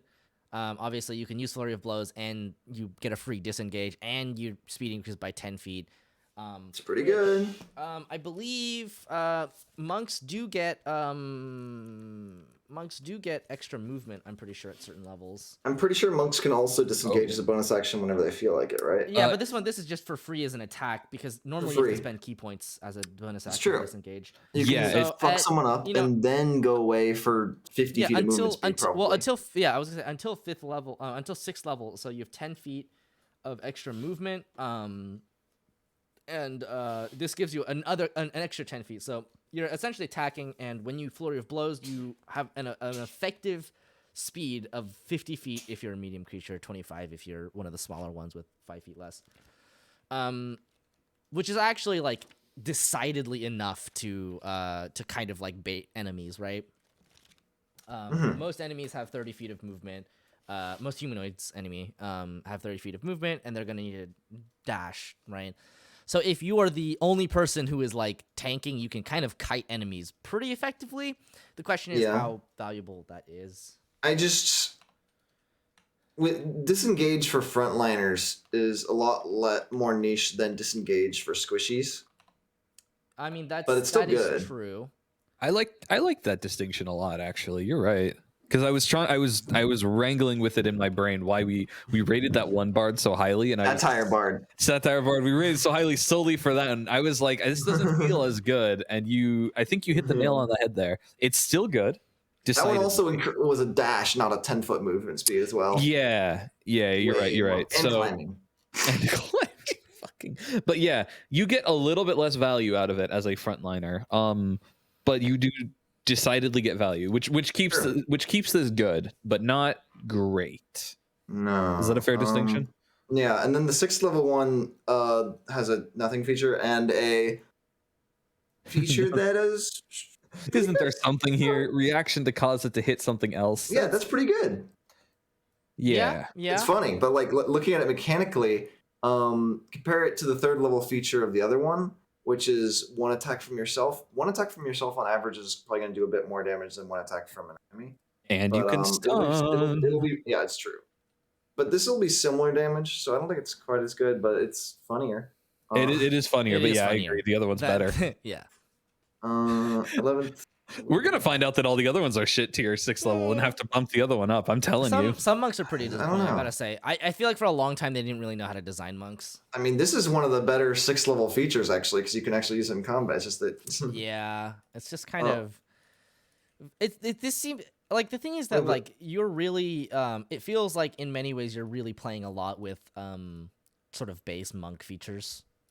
Like these augment Yeah. your abilities in ways where like, you know, you can dance and kite enemies and stuff, but like at the end of the day you're still really realistically just sitting there and like doing monk things, which like you might like, but is, you know, could be potentially very So I boring. actually really dislike the 11th level feature because an attack roll that you have disadvantage on, whoop-de-doo, is 2 key points worth making one of your shitty attacks go from disadvantage to neutral. Wouldn't you want to make 2 attacks with disadvantage instead? You could do the flurry of both, but blows? you could do both.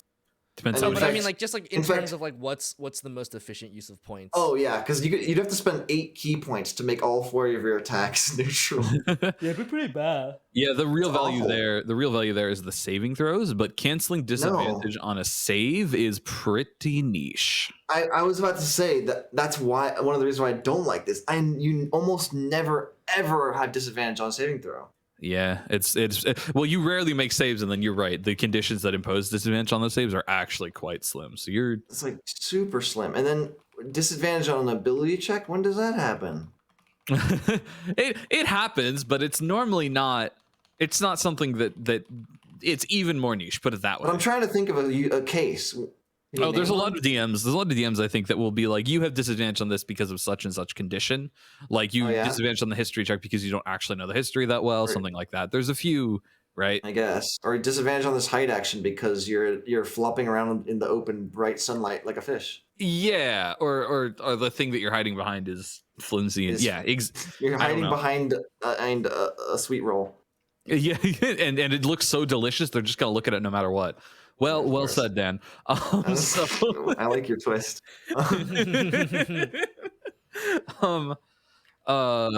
Yeah, not no. not a good feature. You're right. Initially, yeah, no, that's pretty underwhelming for 11th level. Oh, buddy. And then 17th is okay, but Yeah, let's see. 5 attacks, different creatures. That has a This- bit of the niche where like you have to be kind of surrounded because you have to be touching the hitbox of 3 different creatures. Yeah. But that is fairly common. I mean, it's fairly um, common. This is like a But good. is a it that good way useful of- to not focus fire that hard? I feel like see that's the problem that I always have with like these kinds of features, which is that Mm-hmm. especially at 17th level, it feels like such a disappointment because it's not like it's amping your damage in any real way. It's letting you like basically do damage to a lot of targets, which only really matters if you're facing a lot of targets that are surrounding you, and the situations That in are which you're tight, that are squishy. right, the situations in which that's happening, and you're actually getting like effective use out of them is because you're taking them out of combat, which is because they're squishy. And if they're squishy, they're really not that much of a threat to you to begin with, No. really. Um, So, the this seems It- way too late of a feature for Yeah. the power Or you're level of saying that, something. in my opinion. God, you're right. This would be so much better. Or you, Dan, you might have been about to say it, but I'm going to attempt to beat you to the punch. The only real upside to this is that they are your hits. You can stunning strike them. I Yep. wasn't about to say that. I was not about to say that. I was actually gotcha. gonna. So that's a good point. I was going to say that at 17th level, you're reaching a level where even fireball is starting to not be enough. Whereas one attack from a monk is maybe at best going to be half the damage of a fireball. At best. You'll just At best, you're yeah. just gonna wound 3 targets a little bit. Yeah, you're going to tickle them just a little. Yeah, it's like targets, Soften them yeah. up a bit. Yeah, right. Like in the first place, it's already like very restrictively worded. Like you have to make each flurry of blows attack targets a different creature. You can attack up to basically up to 5 creatures. But like in the first place, to get maximum value of it, like there have to be 5 creatures. And You know what? I cited the stunning thing. Like you could stun them all if you so chose. I'm not But sure if you as would it even want to. stands, you might want to. I think there are Maybe. very chances where you would want to. But here's the thing: you can already do that with a normal flurry of blows, and You can. you have 4 Yeah, attacks. So by yeah. default, you can stun 4 creatures. This Now ups you it can to stun 7. 7. Right. So this Yeah. only increases the amount that you can do from 4 to 7. That's actually not even that good of an increase. No. Actually, I think this class is a D tier. Yeah. yeah. No, I'm No. 100% with you. Agreed. Yep. Nice and easy. Yeah. All right, weigh the Not an 4 F tier, elements. though. Oh boy. So this is the elemental monk. Oh no. Okay, let's see. When you choose this tradition at 3rd level, you learn magical disciplines that harness the power of the 4 elements. A discipline requires you to spend key points each time you use it. You know the elemental attunement discipline and 1 other elemental discipline of your choice. We'll get to the disciplines. You can fireball. Yeah, you'll Oh. let's say you can replace 1 element. So whenever you learn a new one, let's see, you have so 1. And then you get another one at 6, 11, and 17. So you only end up having like 4 plus the elemental attunement one, which this is just a cantrip. Like it doesn't actually do anything. Like create a harmless, instantaneous sensory effect related to air, earth, fire, or water, such as a shower of sparks, a puff of wind, a spray of light mist. Yeah. Okay. Wait, so, they have a whole separate page for all Yeah. of the. Wait, there's things. so many. What is this? A homebrew? What's right? that? So Base PHP? this is base PHP. Yep. Okay. When you reach 5th level, you can spend additional key points to increase the level of an elemental discipline spell that you cast, provided the spell has an Upcast enhanced it. effect. So you can upcast. The maximum number of key points you can spend to cast a spell in this way, including its base key point cost and any additional key points you spend to increase its level, is determined by your monk level. So you can only spend so many key points to begin with on a spell. So you can't upcast that high if you upcast at all. But anyway, let's see. So let's see what you can do. At 17th level, you can grab Breath of Winter, which allows you to spend 6 key points to cast Cone of Cold. Which is really good. That's really, really good. That just Super inherently late, makes though. you good. It's a very high level. It's a very high level spell. What's the level spell? Is this 6th level? 4th level. Fourth level, right? You're Oh, both fifth wrong. It's 5th. It's a 5th level Hey, spell. we averaged Okay. out to be correct. That's true.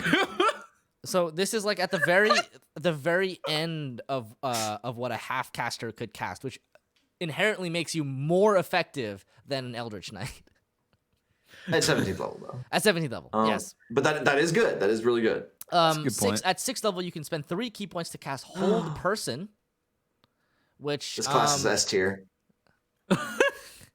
Oh. I mean, At 11th level, you can spend 4 key points to cast Fireball. okay. 11th level? That's kind of early. That's kind of early for casting Fireball. You're right. You're right though. That's like even a what's it called? You can almost cast 3 of them. Even a like any half caster is gonna hit like the Fireball adjacent spells at like 17th level, right? Like the Paladin, that's when they get the first AoE.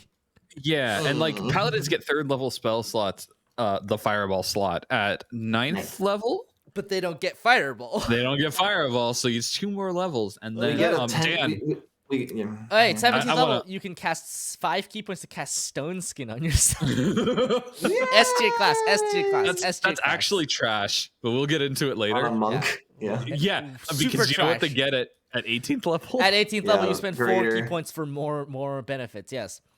Fangs of the Fire Snake. When you use the attack action on your turn, you can spend 1 key point to cause Were you 10 gonna rolls say of this, flame man? to stretch out from your fists and feet. Your reach increases by 10 feet for that action, as well as for the rest of the turn. A hit with such an attack deals fire damage instead of bludgeoning damage. If you spend 1 key point when the attack hits, it also deals an extra 1d10 fire damage.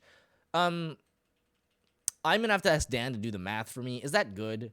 This seems All right, which one? seems Which good one at- was this? Fangs of the Fire Snake. This seems really good at lower levels because there's no level Jesus. requirement on Let's it. see.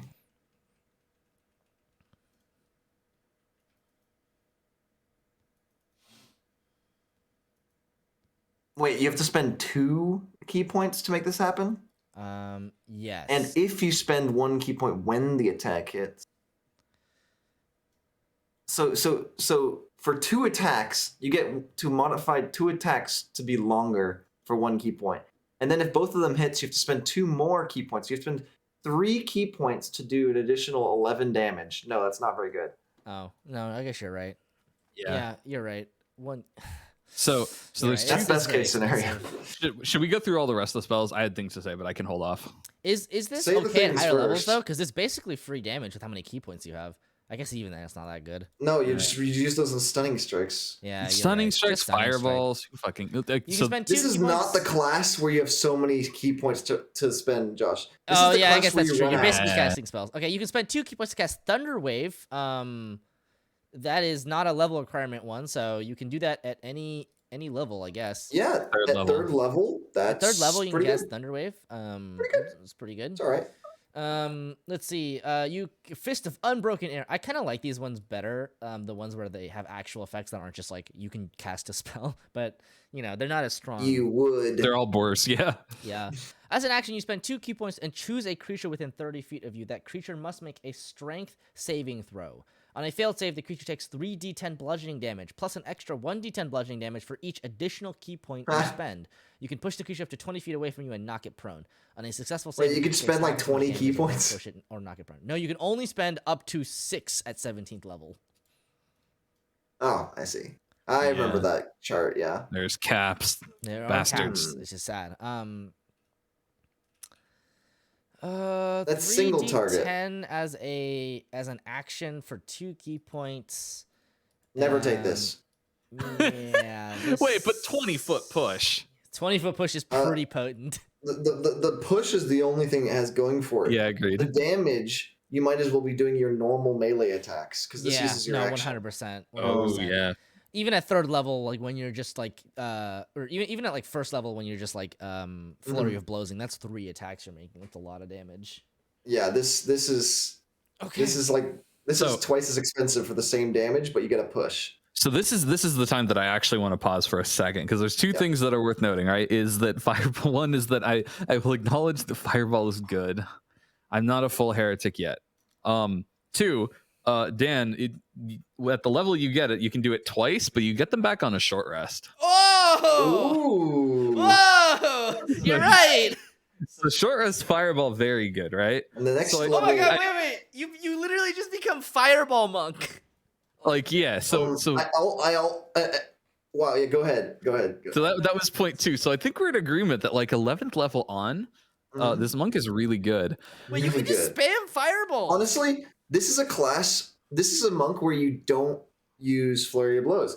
This is a monk where you're very happy to take that 1 additional bonus action attack, right? Instead of 2 with Hmm. flurry of blows. Yeah.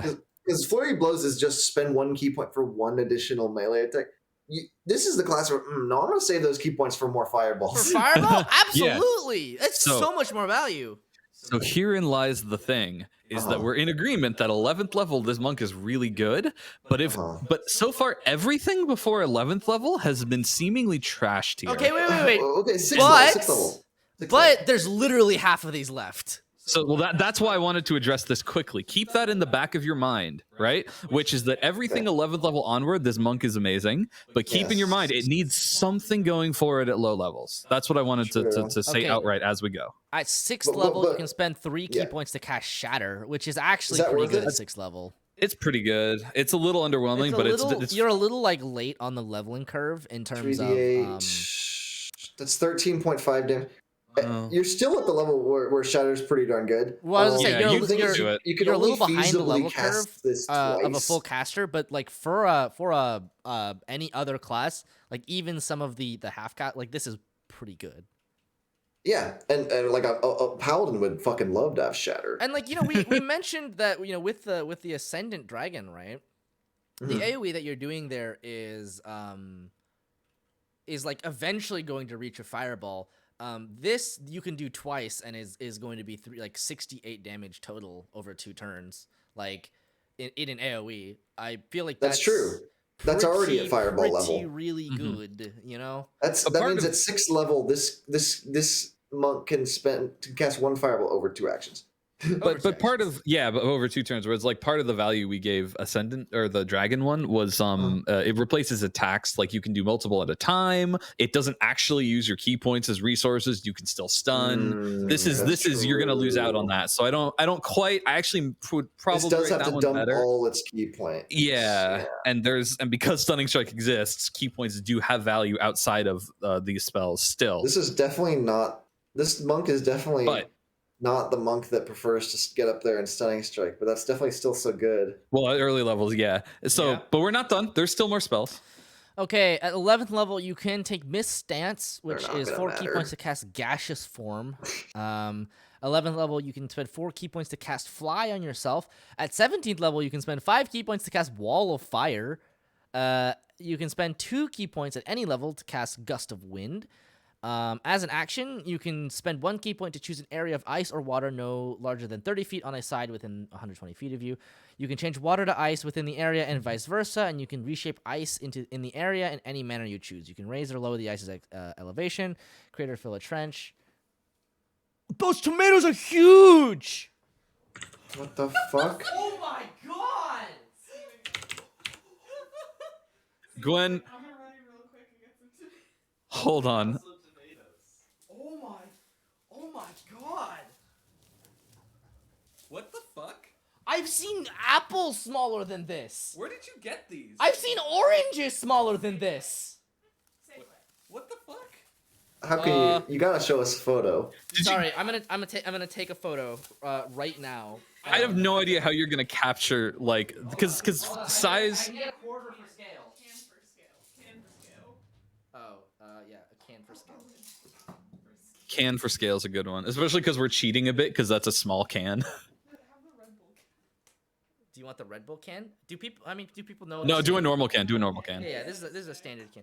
Oh my god, these tomatoes are massive! Holy! Also, Dan, we once went to Costco and we got like the largest potatoes of all time there.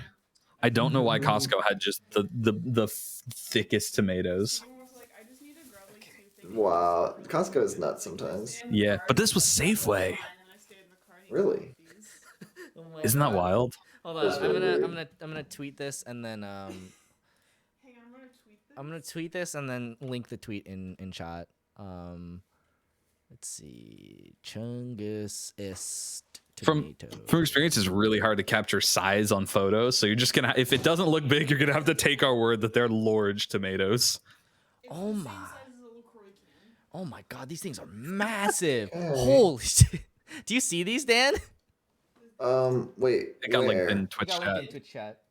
I can Oh, link it's it in to you Twitch also chat. in the chat. Yeah. Oh, you did boy, well with this Twitter. photo. Yeah, those very massive tomatoes. Thick. They're big. I Oh my god. think I have seen tomatoes that are that big actually. These tomatoes are fucking massive. Large. Yeah. But yeah, anyway. Oh, you know what we should have done? We should have taken 2 slightly different photos and had people stereoscope them together. Oh my god. No. I fucked up my eyes again last night. Are you I still can't are do you it. fucking It's still addicted really to stereoscoping now? They're fun. Oh, it was I the don't- stream. I missed the stream. It was the stream, yeah. God, I spent Oh, yesterday God. also with my stomach still never feeling that great. Aw, poor Dan. Oh. I'm good now. Sag. That's good.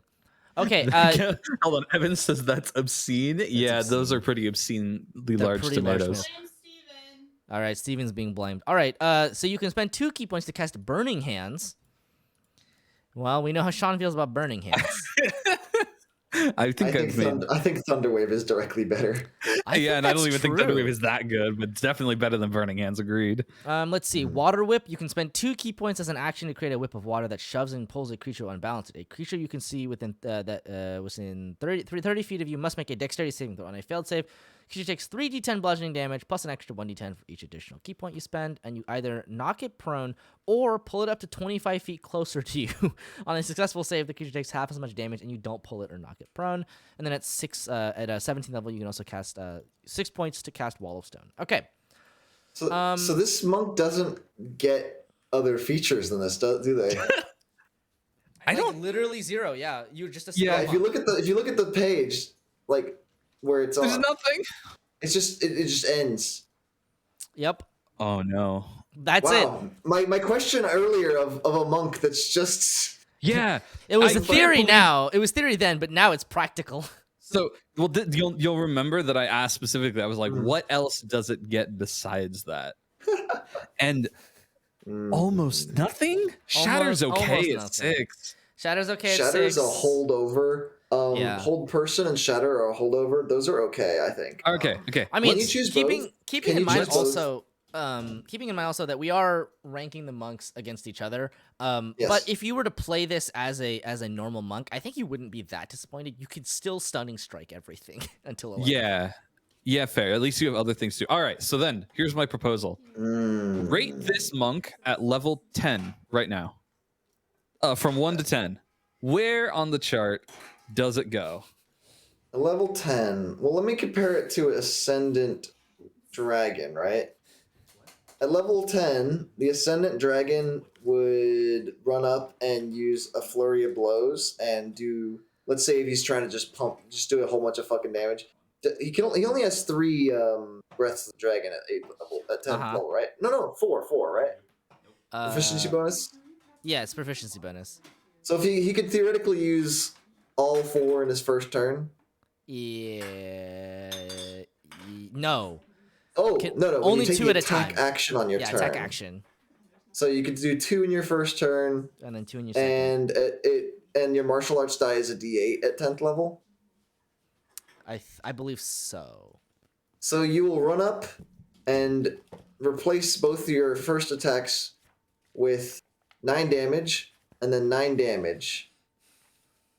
That's 18 damage, and you've used half your feature. The next turn you do 18 damage. This and you could use your bonus action to do some flurry of blows. This one, Wait, hold on. you Can would you? shatter, then shatter. I think which you have is- to attack action to flurry of blows, but I could be wrong. Yes. This is attack action. Oh, I missed the context. I'm so sorry. Continue. We're talking about That's Ascendant fine. Dragon. Oh, The other my bad. one, shatter, would be 13.5 damage, then 13.5 damage is less, then less, and they can't flurry of blows. Okay. And the yeah. radius is actually a bit smaller. The Breath of the Dragon is definitely better, I gotta say. So I would say in general then before 11th level it's weaker than Ascendant Dragon, and then after it's stronger. So After, yes, yeah, it is definitely stronger. keep in mind, Ascendant Dragon costs no resource, its own resource to Yes. do AoE, whereas this. But keeping in mind also that the maximum amount of AoE you can do in a single turn is somewhat limited by your attack action. At I 11th guess. level, the Breath of the Dragon would one up and do it twice, and that's right when it scales to 3 martial arts dice. So that's 13.5 damage, 13.5 damage. That's 27 damage in See, an AoE. yeah. That's about a fireball, actually. At 27 11th damage level. over what, 2 turns, or is that over in No, one no, turn? 27 turn. damage over Okay. 1 turn. That's 27 damage over 1 turn. Breath of the Dragon gets a fire at like 8th level is like 1 fireball in total power level. At 11th level, Breath of the Dragon is about 2 fireballs. Okay. At 11th level, this one is also 2 fireballs. This one is also 2 fireballs. Yeah, But exactly. you are down 8 key points. Yeah. True. Ooh. It's a tough one. I feel But- like This one scales up beyond that, but Breath of the Dragon scales a little bit too. And then Not Dragon really gets- beyond 11th. not much though. Yeah. Not till and then 17. and then as you go on in levels, at level 20 you can cast 5 fireballs. You're not gonna need that many, I don't think. I mean, at that point you cone of cold, but yeah. Oh, Well, no, that's, you'll that's do true. both. You'll There's- you'll cone of cold. yeah, take both of those. there's still uses. Okay. But however, we rate these based on lower levels a little. Like we weight that a little bit more. And this, am I crazy or is this like dumpster tier at low levels? Did I miss? Okay, well, the Breath of the Dragon would replace one of its attacks with a 20-foot cone of 2d4, so that's 5 damage, and then 5 damage again. So it would do that twice, and it's 10 damage. Compare that to a Thunder Wave, which is like 11.5. It's not like, I think it's still worse than Breath of the Dragon level, but it's not like, It's not I don't think it's too much dumpster worse. tier. No, I And don't think it's dumpster okay. tier. I think it's definitely usable. I think it is probably I feel like okay. So the thing to me is that like yes, obviously it is really really strong once you can start blasting the big spells, right? But obviously it is a little bit weaker than at least a little bit weaker than Ascendant Dragon. Or at least like kind of on parish. I feel like it ends up kind of hovering around B tier, to be honest, in totality. Yeah, I- it's got to be worse than Ascended Dragon Yeah, I because agree. it's not till 11th level that it gets slightly better than Ascended Dragon, but it's very slightly, Yeah, and then no, it gets for sure. and then it might get it might scale a little harder later, but like for Yeah, most of the game, it's just a directly worse Ascended Dragon. I mean, it is, yeah. It is also like I feel like Ascendant Dragon kind of gives you a lot of things to like be flexible and play with, whereas Four Elements kind of locks you into like a very limited number of pseudo spells. Like And at doesn't let six, you use your base monk features as much. right at Yeah. sixth level, you only have two of these things, right? So you're locked into two of them. You can switch them out whenever you like level or whatever, but still. In general, like I think Ascended Dragon is going to just be more interesting to play in the first place. But Yeah. in terms of like absolute effectiveness, I feel like it's not actually that much weaker in general, but it is weaker. Yeah, I would. It's definitely. It would be C tier at least, at most. And- I and think, by if the- not for Fireball. Right, and by the time it starts to break even, it's like it's quite a bit late. It's kind of late. So, I feel like B tier's pretty appropriate. I can't believe we actually answered the question you posed like two subclasses ago. pretty That's funny. amazing. Yeah, it's pretty funny. Okay, all right. So let's do 1, 2, 3, 4, 5. Let's do Kensei. So this is the Weapon Monk. Can I Yes. can I say that like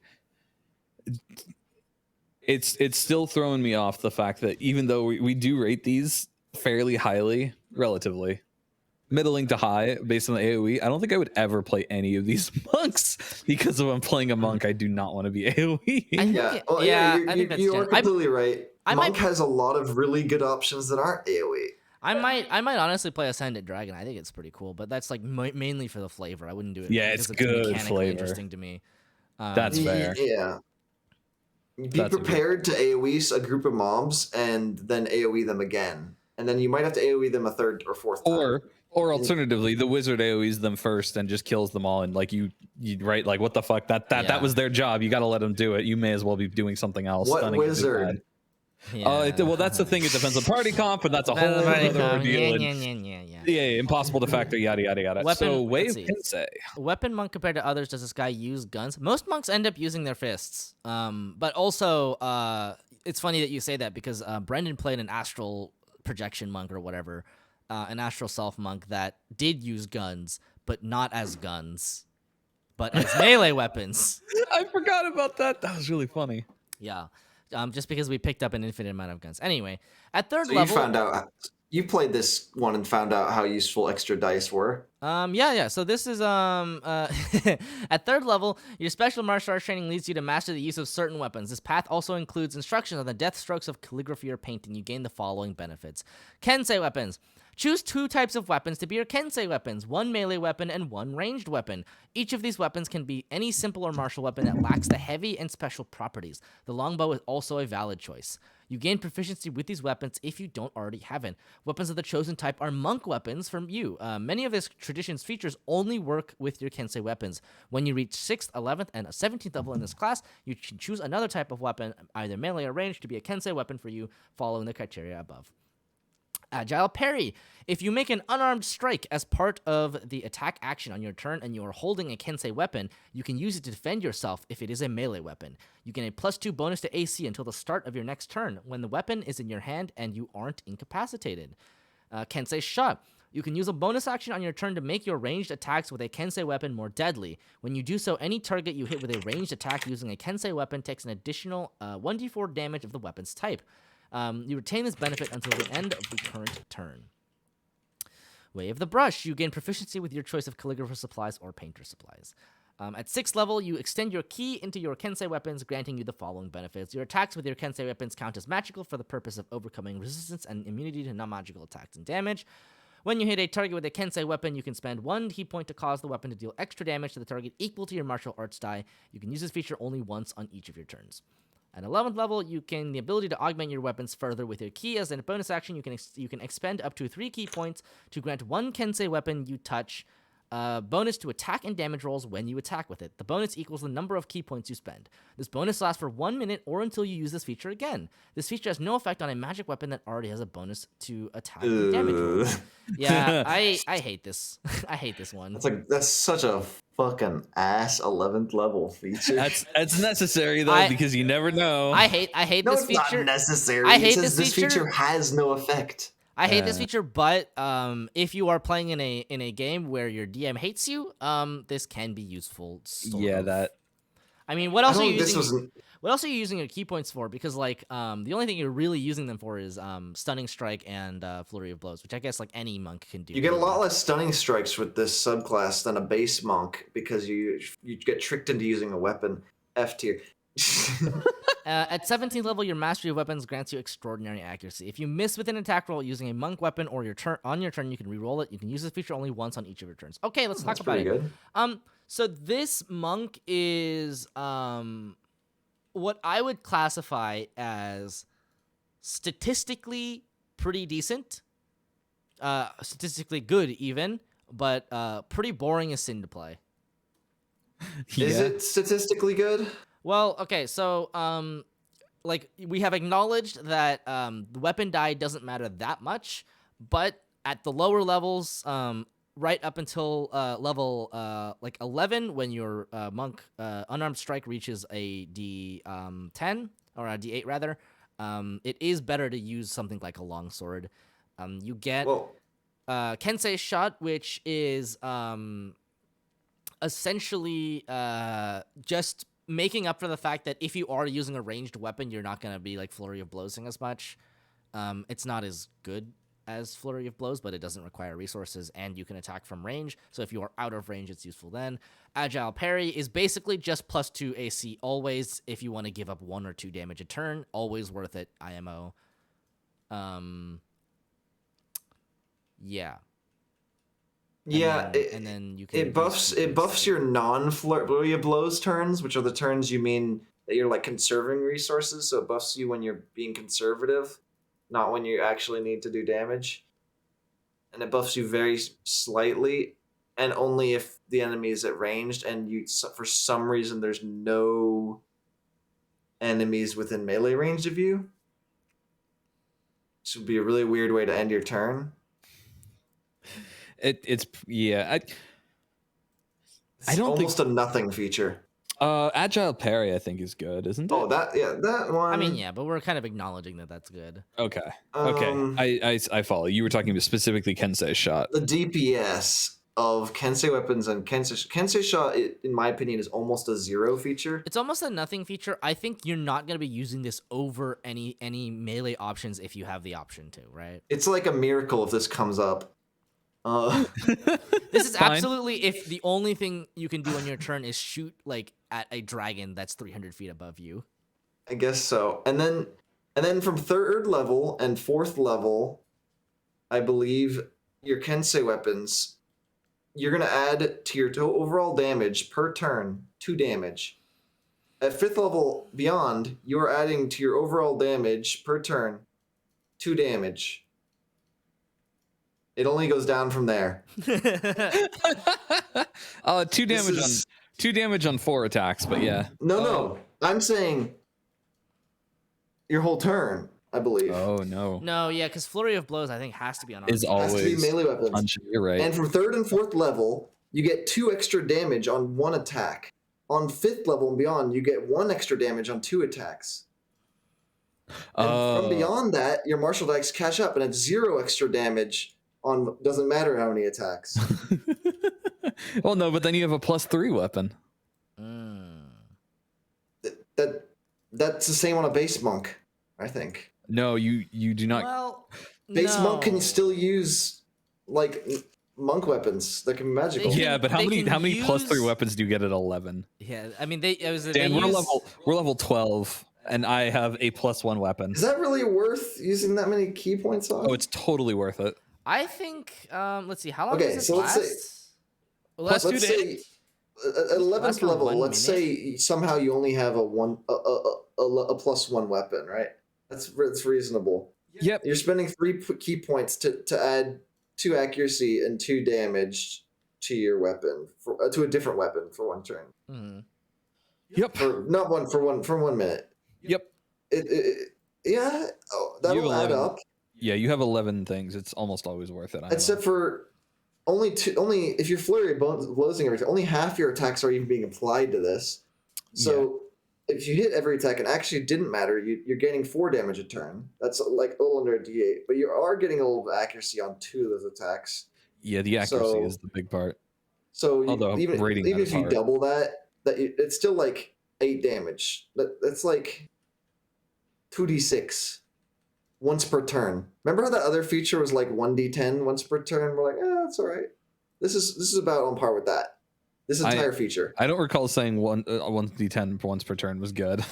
So I guess you're right. I mean, This to is be, not to good. be fair, This this costs class key also points. lets And it you costs spend key a key points, point yeah. to spend 1d10 per turn. Yeah. Oh no. It's just not Yeah, good. I mean, in my opinion, this has always been a class to play at 6th level and not really beyond. I think 3 through 6 this is okay.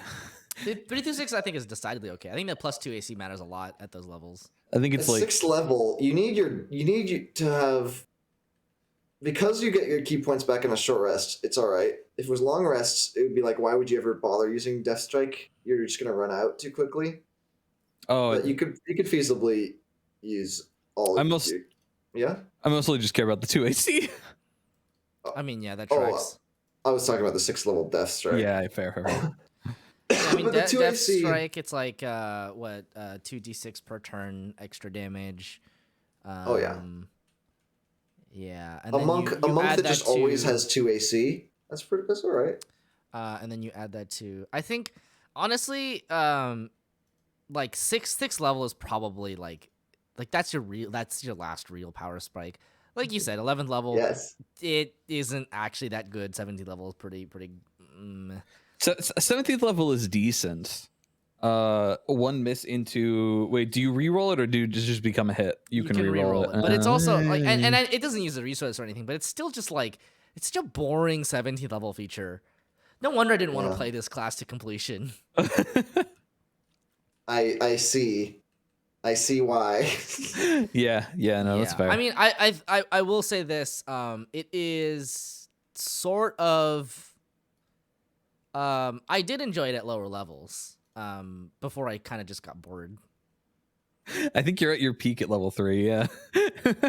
I mean, honestly, kind of, yeah. Well, like at level 3, like that's the point at which your martial arts die is like the smallest. That's the point at which having Yeah. access to martial weapons is actually going to potentially make a difference. Mhm. Because even though you're going from essentially like a D6 to a D8, or actually like technically speaking, like you can go up to a D10 with a longsword if you're two-handing it. You can make unarmed strikes with the rest of your body. I think it's clarified in the monk. Really? I believe it's clarified in the monk What? martial arts section of the book. Wait, that's so funny. I'm looking at the Death Strike and just thinking, you only have 6 key points and you have Stunning Strike now. Why would you be using? Yeah. Yeah, You're I not think gonna you're not really going to be using But that then I'm re-looking at Drunken Monk, which its only thing going for was its 6th level spend a key point to make a miss turn it to hit another tick. You wouldn't even want to be using that. Oh, you would if you wanted to stun that hit. No. The Tipsy Sway Drunk Monk. That's It'd right. make Their a miss attack that misses you make it target one of their allies and them. But that you don't have that many key points. You probably just- That technically scales if your enemies get stronger. But the enemies typically just get more attacks. They don't really get big attacks. They usually hit you for like maybe at the highest level they hit you for like 20. It's like Mm-hmm. I don't know. I'm Now rapidly now it's realizing. like maybe Drunk Monk is F and this is D. You know what? You might actually be correct. What if this is F and Drunk Monk is D? I don't think so because I don't think so. That's third 2 level AC. feature. Yeah, you're right. Especially you're right, because drunk monk gets like pretty much nothing, and Kensei at least gets a statistical boost in a couple of Yeah. respects. Drunk Like, monk, You the know, ability to run away when you can't do anything from range because you're a monk. yeah, right. The problem is that you can move 50 feet away, but after you do that, you actually can't go back in. Your party just kind of squints at you. It's just like, hey, get back in there. Get back in there, No. you sack of shit. No. Mobility monk is No, a I very real don't. I don't thing, think you I guys. won't. No, Like, I don't think I will. At lower levels, right? Like, you're going from a D6 potentially to a D10, or I guess if you're two-handing a quarterstaff, it was at a D8 to a D10. So like one damage, right? Quarterstaff. No, a quarterstaff never gets to a D10. Oh, is it D6? It's a D6, and if you Okay, two-handed it, so turns yeah, into a you are D8. statistically improving your damage by 2 per weapon attack, but it's it's a small amount of damage at 5th level. It's like starting to be a little bit more competitive, but it's still probably like 2 damage. But like you are what's it called? It is a couple of damage points at a level where a couple of damage points can matter, right? It's not like I think absolutely this is garbage at 17th level. I think like the amount of extra damage you're doing is so piddly it doesn't really you're not Yeah. good. But at lower levels certainly I think it's not useless, I would say, even if it's kind of boring. Go back to the tier list. Yes. Stick it in D. I think we're in agreement that it's D tier. Is Drunken Master F tier? I would be okay. I putting think in it there. is. All right, I'm down. All right. That's where I thought it was going to be initially. Okay. Maybe so I we was have... too kind with my initial just Yeah, shove maybe. it down in D tier. So, all right, we have one more to go before we can assess if we want to continue. Way of the Living Weapon. Oh, it's a Matthew Mercer special. Wait, Exploring Eberron? No, it's the other one, the other guy. That other guy that keeps showing up, Yeah, because it's from Exploring Eberron. All right, let's see. Keith Baker. You'd say Heath Baker or Keith Baker? Keith Baker. It's a Keith Keith. Baker. Okay. This is. Are we sure this is the same guy? It might just I- be a different guy, but also exploring Eberron. Anyway, at 3rd level, when you choose this tradition, your martial arts damage die increases for unarmed strikes. Hey, it's a Kensei monk. You roll it. Yeah. Oh God. Oh my God. You're. It's actually a better Kensei because you scale Oh, wait, better. yeah, for unarmed. You roll a d6 in place of the normal damage die for your unarmed strike. The die changes to a d8 at 5th level, a d10 at 11th level, and an d12 at 17th level. This only applies to unarmed strikes and not to monk weapons. Makes sense. Can't you do 4 unarmed strikes if you want? Yes. Yes. Oh, this is just better than Kensei. Okay. Yep. Yeah. Yep. Starting at 3rd level, when you adopt this tradition, choose a discipline and gain its feature. Okay, so you choose one of these. Cool. Oh no. Let's see. Number 1, your unarmed strikes are considered adamantine weapons. Okay. What? Wait, I gotta hold on. I gotta read the lore now. Wait. Oh, What it's do the adamantine Warforged. weapons? It's the Warforged. Remember, this is Warforged shit. Yeah. Part of the lore. The rules for adamantine weapons were officially introduced in D&D 5e as a part of Xanathar's Guide to Everything, and honestly are a bit strange. Oh yeah, it's in the Dungeon Master's Guide if you want to read Adamantine against. I remember this. Whenever an adamantine weapon or piece of ammunition hits an object, the hit is considered to be a critical? What? No, that's not. That's No. not. I like. Oh, What? yeah. When it hits an object, the hit is considered. to Oh, be a an crit. object. Sorry, Yeah. wow, I can't read. It's they're really good at breaking objects. What? And the also, fuck? adamantine armor is really good at not being crit. Yeah. Yes, correct. I remember that part. I remember what they do is that. Yeah. I think mostly this is just overcoming magical resistance, but better. Yeah. With a little extra fun. Yes. See, when you hit a creature with an unarmed strike, you can spend 1 key point to cause it to make a strength saving throw. On a failed save, the creature takes 2d6 additional damage of the same type as the unarmed strike and can be pushed up to 15 feet away from you. On a successful save, the creature only takes 1d6 points of additional damage and is not pushed back. Okay, That's so 1 key point for 2d6 extra damage. Dan, is that good?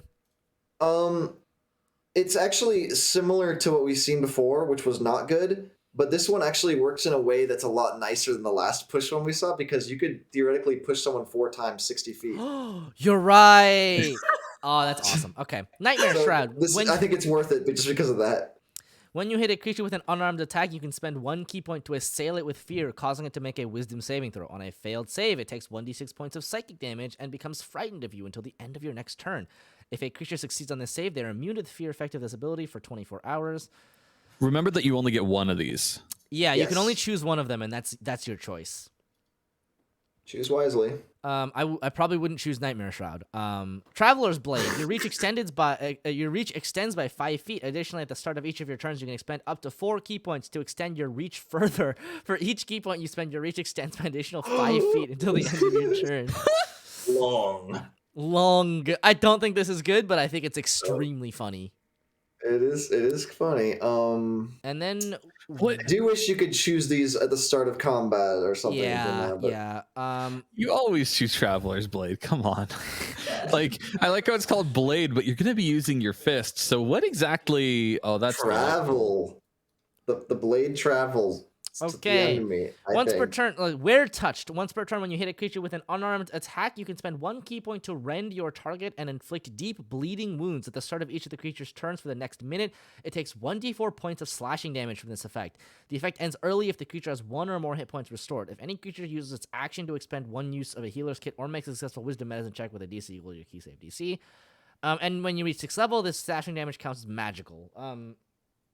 Okay. Eh, Man, this would I be don't great in a raid, but it's like trash tier in Dungeons and it's Dragons. really not ever it's- worth using. Yeah, the fact that you can only use it once per turn, it's only a D4. Yeah, this is pretty trash.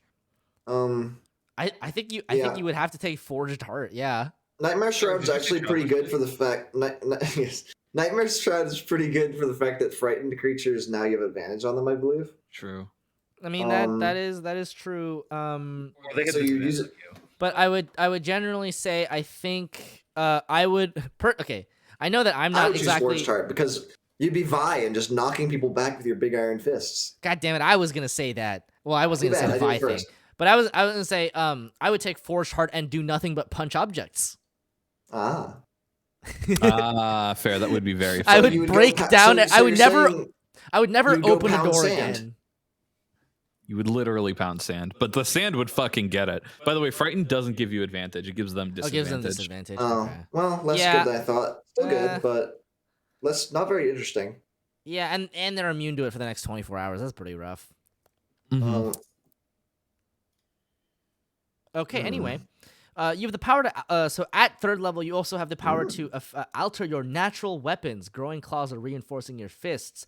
When you use martial arts to make an unarmed strike, you can choose whether to inflict slashing, bludgeoning, or piercing damage with the attack. I like It's this. a nice ability. ribbon. I like this. I like that a lot. Power level 0. Ribbon, good. Yeah. Yeah, I love it. I love that. At 6th level, you can choose one of the following. Oh, I get it. Okay, at 17th they upgrade. At 6th level, choose one of the following damage types when you finish a long rest: bludgeoning, piercing, slashing, cold, lightning, necrotic, psychic, or thunder. On your turn, the first creature you hit with an unarmed strike takes an additional 1d6 points of damage of that type. If you select bludgeoning, piercing, or slashing damage, it benefits your key empowered strikes class feature and counts as magical damage. Nightmare Shroud monks typically inflict psychic damage with this ability. Oh, okay, they give you recommendations. Yeah. However, you can choose any damage type regardless of discipline. So this is just an extra 1d6 damage once per turn. That's really Dan- low. I was gonna ask, Dan, is that good? What can you run It's the really numbers low. real quick? I also got really tripped out because notice a damage type that's missing from here. Can you see? Can you recognize which one's missing? Fire. Fire. There's always fire. Why is there no fire? Why is there no fire damage? Because it's not fire, Dan. It's necrotic or psychic. Punches you and does psychic damage. Punches you with lightning. Wait, that's It's not actually fire. that's actually extremely funny. I love the idea that you punch someone and it just psychs them out. Why can't you fire My punch? brain. Listen, Fire Punch is a manga by the person who did Chainsaw Man. That's why. I'd rather have a shitty utility ribbon ability than this slight increase in damage. That's kind of piddly. I love That I I now love- have to have an addition that I have to remember to do. Just choose Yeah. bludgeoning damage or whatever damage type you're doing, so that you don't have to think about it again. You just add No, it to you It your does still say numbers. it benefits from your key empowered strike class feature. What's that? What's It just that? means it deals magical, I mean, it does, bludgeoning, yeah. piercing, or So- slashing. So yeah, Great. it's just to make sure that they're not just like, oh, it's not magical, etc. Isn't that great, Dan? Yeah. All right. Okay, 11th level. When you make an athletics or acrobatics check, you can spend 1 key point to roll an additional d20. You can use this ability after you roll the check, but before the outcome is determined. You choose which of the d20s is used for the ability check, omitting the highest if this check was rolled with disadvantage. Wait, what? Oh, it's luck. It's lucky. Okay. Oh, but then they adjusted it, omitting the highest if it was Omitting with the this. highest. They fixed lucky. They made lucky. They made no lucky less longer- broken, yeah. In addition, the extra damage dealt by the manifest blow class feature increases to 2d6. Now you do 2d6 damage at the start of your turn, Dan. Just for you. Amazing. Okay, all right, let's see. It is damage. At 17th level, you gain a feature based on your discipline of choice. You can choose the same discipline you selected at 3rd level or a different one. Oh, okay, so you could just choose a new one. Forged Heart, when you're hit by an attack, you can use your reaction to add your wisdom modifier to your AC, including against the trigger on effect until the start of your next turn. It's free shield! That's amazing. Wow. That's super strong! At 17th level, It's free! you might very easily have a very high 5 wisdom by luck? then. Or 5 wisdom. Yeah, 4 or 5 Maybe wisdom. not for sure. 5, but like Yeah, that's true. It may be. if you know I'd you're getting engineer it to be 5. If you know you're getting this, you might choose. I to think try to you Yeah. would. I think as a monk you would pump wisdom because you wanna pump your get your stunning strikes up there. Yeah, save DC actually matters. Okay, when you- but that's actually kind of ridiculous. But it does use your super reaction, strong. which not that big of a deal. But Not I mean, too bad it's on a monk. basically, but like you can choose to use it, and it's basically a free shield anytime you want it. All right, True. Nightmare Shroud. When you damage a creature with your manifest blow, excess psionic energy ripples out to 3 different creatures of your choice within 30 feet. They take an amount of psychic damage equal to half your monk level. So when you do your extra damage at the start of your turn, you can also do half your monk level, which is at this level 8 damage to 3 other creatures that you can see within 30 feet of you. It's free damage, but it's kind of like it's very eh. Traveler's Blade, when you deal piercing or slashing damage to a creature with an unarmed strike, it takes an additional 1d8 poison damage and must succeed on a constitution saving throw against your key save DC or be poisoned until the end of its next turn.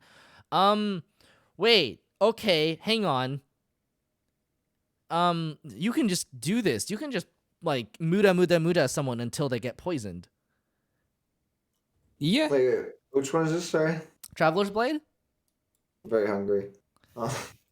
When you deal piercing or slashing damage to a creature with an unarmed strike, which is what you can do with the Yeah. ribbon ability, it takes an additional 1d8 poison damage for free and must succeed on a con save against your key save DC or be poisoned until the end of its next turn.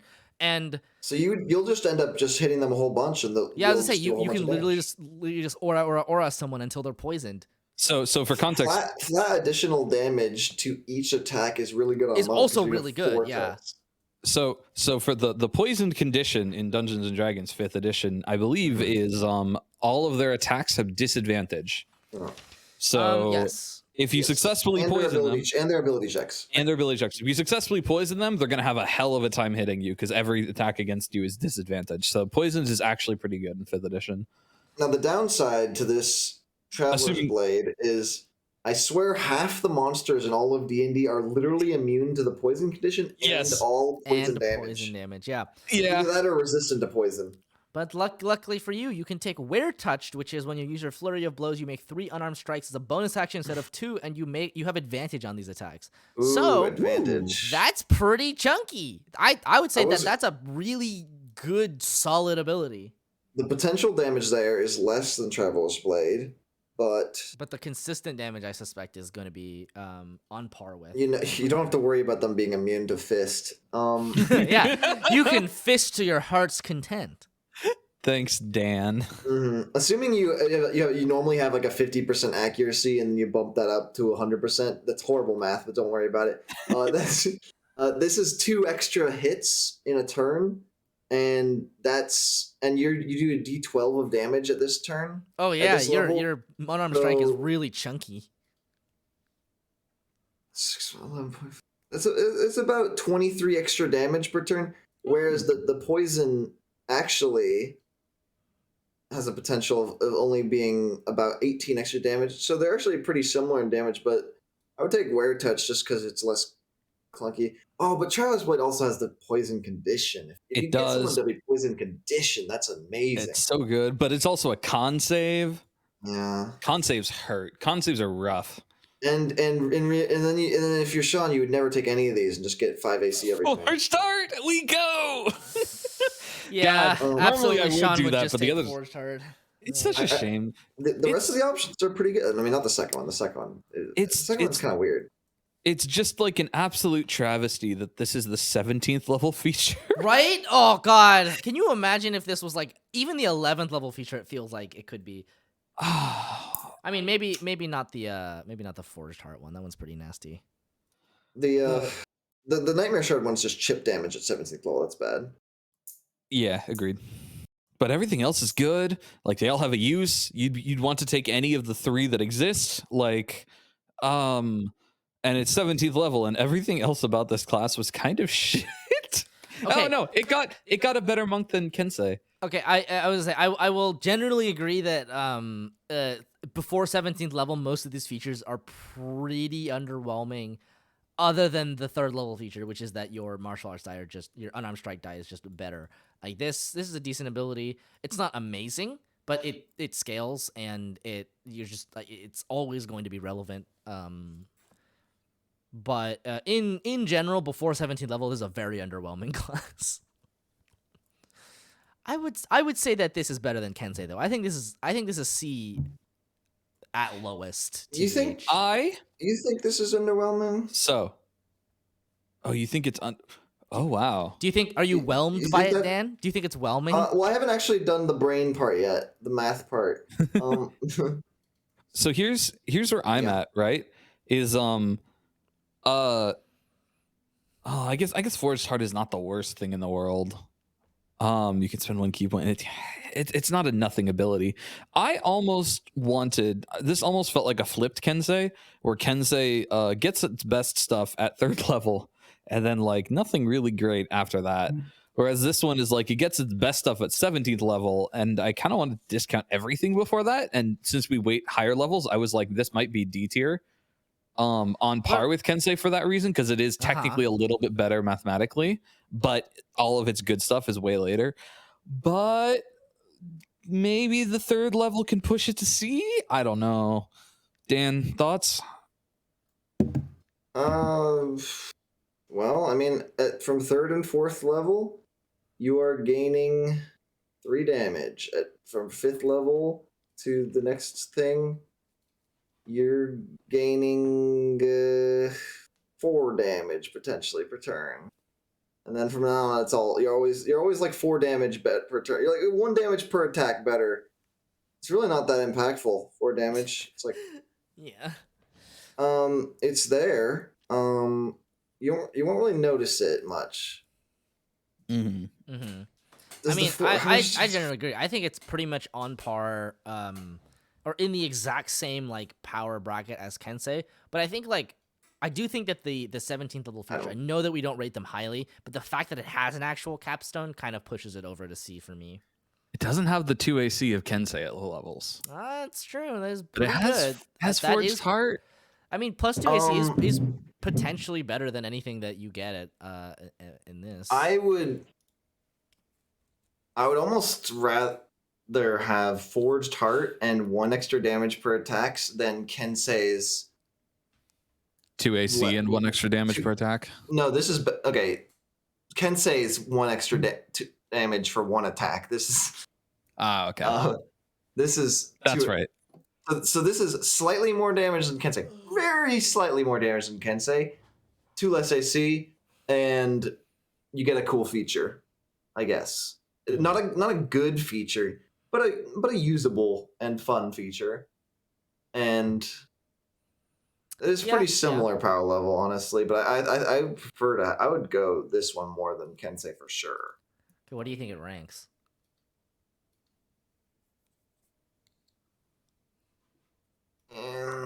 What was the 6th level feature of Kensei again? Kensei, magic weapons and deft strike, which is one key point to deal extra martial arts dice damage once per turn.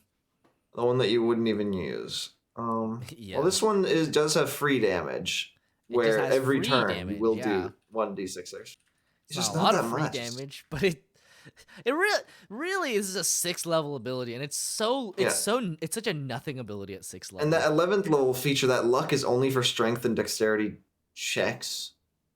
It seems. Yes, it's only for those checks, Doesn't really come which up that is much. pretty.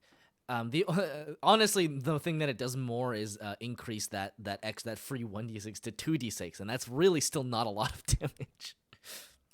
Yeah, it's frustrating because I think this is definitely better than Kensei, but it might still be in the same. Might still be in the same tier. Yeah, I could see that. I still really like this 17th level feature. I know we don't weight them super highly, but I wouldn't say it has 0 effect on my leaning. Mm-mm. I'm willing to put it in C or D at this point. What do you guys think? The Peanut Gallery votes C.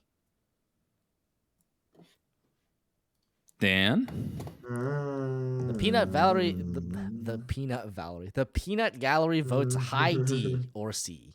Oh yeah, it's a struggle. Then there's another possibility, which is wherever we put it now, this is another one to go back and check to make sure that we think it's still there, because we might find some middling ones that are way better than Kensei, but still worse than the B tier peanut stuff. is split. Maybe there's just a big divide between B and C tier. Our peanut has two nuts. No, not the nuts. The peanut split. Oh, They're going their peanut separate split. ways. We can get to the meat of the peanut then. The meat nut. Oh no, the peanut. Josh, What? steady, meat nut. steady. So yeah, I don't know, Dan. Where are you leaning, Dan? No. You can't just vote S. Which Now peanut it do you has- want? If you vote S, now the average is like high B. Oh no, we're not talking about Amazon star reviews again. No. Yes, we are. Oh, God. Are there any other grievances from past conversations you'd like to drag up now, God, I know, right? or forever hold your peace? Did we I don't touch on know. Stone? We did touch on Stone Skin. Man, what a day! I think Right? you should. I think you should just put it in C for now. Let's put it in C and move on. Okay. I All think right. it's- We are now at it's the noticeably better. exact halfway mark. And we will now hold a vote to continue or not. I'd leave this up to Dan Whoa. because I think Dan's kind of dying. Yeah, you do sound kind of dead, Dan. I need to make food. All right. Would you I kept waiting for a subclass that I could just run over and start cooking, but there was never a time to leave. Although Josh kept finding times to leave. Josh is yeah. good like that. I know. I'm a professional streamer, you know. I know Yeah, the perfect you're time. used All to right. it. So here's what we can do. We can either take a break, a solid like 15-minute break, so that you can make some food and have some food, or we can just put the rest of the subclasses off for next week. Up to you, Dan. Let's just put it off for next week because we're gonna have to spend another 3 hours on this. It'll be another 2.5 hours rating, another 30 minutes readjusting. Okay. if- All right. I don't know if I have another 3 hours left in me. You know what? That's Yeah. that's very fair. This is That's fine. this is the current state of the tier list, and we will looking be pretty good. back next week for the rest of it. Yeah. All right. Cool. I guess we'll see you next week then. For once we're yeah. ending before like 8 p.m. our time, which is pretty fun. And Thanks this for honestly watching. might be the way to do it going forward, because it's kind of nice getting to still have my voice by the end of this stream. Yeah. The one time But, you have a Monday off, you end before 1 a.m. Yeah, I'm sorry about that. Unlucky. Aww. I'm sorry. Free podcast not so free anymore, is it? F. Yeah. Well, maybe this just shows we're getting weaker. our resolve. I'm decidedly getting weaker. I'm shriveling. Oh no. Well, I'm my. recovering from an event. Yeah, you went through an ordeal. You sure did. You sure did. Good. Okay, well. I'm probably gonna hang out with them again tomorrow, and I'm just thinking, don't cook for me. Don't cook for me. Oh, no. All right, Dan. You gotta put your foot down. You gotta say no more shrimp. Shrimp, no. Shrimp bad. No shrimp. No, please. I've had shrimp. I talked Trust about this. issues. I had like leftover shrimp from a Chinese place that had been out on the table for 8 to 10 hours. No food poisoning issues whatsoever, Dan. You telling me a Wow. shrimp fried this fries? I've done that multiple times. That's amazing. Yeah. Welp. I guess we'll see you next week then. Probably the same time, hopefully, and we'll finish up monks, and that'll be that, I suppose, and then we'll move on to what's next. Is it paladins? Is paladins next? Yes. And I've always known paladins to come right after monk Okay. in the book. Well, we'll do monks part 2 next week, and paladins part 1 the week after that. I can't. Wow.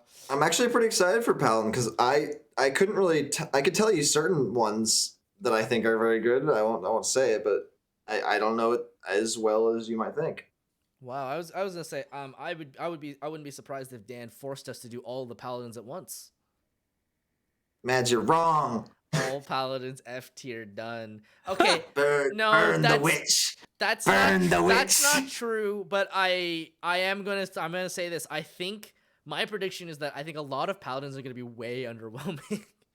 I think you are going to be correct. Yep. A lot of the subclasses for paladins are not very well Like done. base paladin power is, I think, pretty decent, especially with divine smite and stuff. No. Base paladin power is pretty decent because divine smite. Because of divine smite. Yes, yeah. Yep. and maybe the 6th level aura. Well, okay, I was gonna say, but we do have to consider the fact that some of the auras are just busted, and some of them are super nothing. But they all get the 6th level aura, which is the good one. Is that the frightened one? Oh, no, the saving throw one.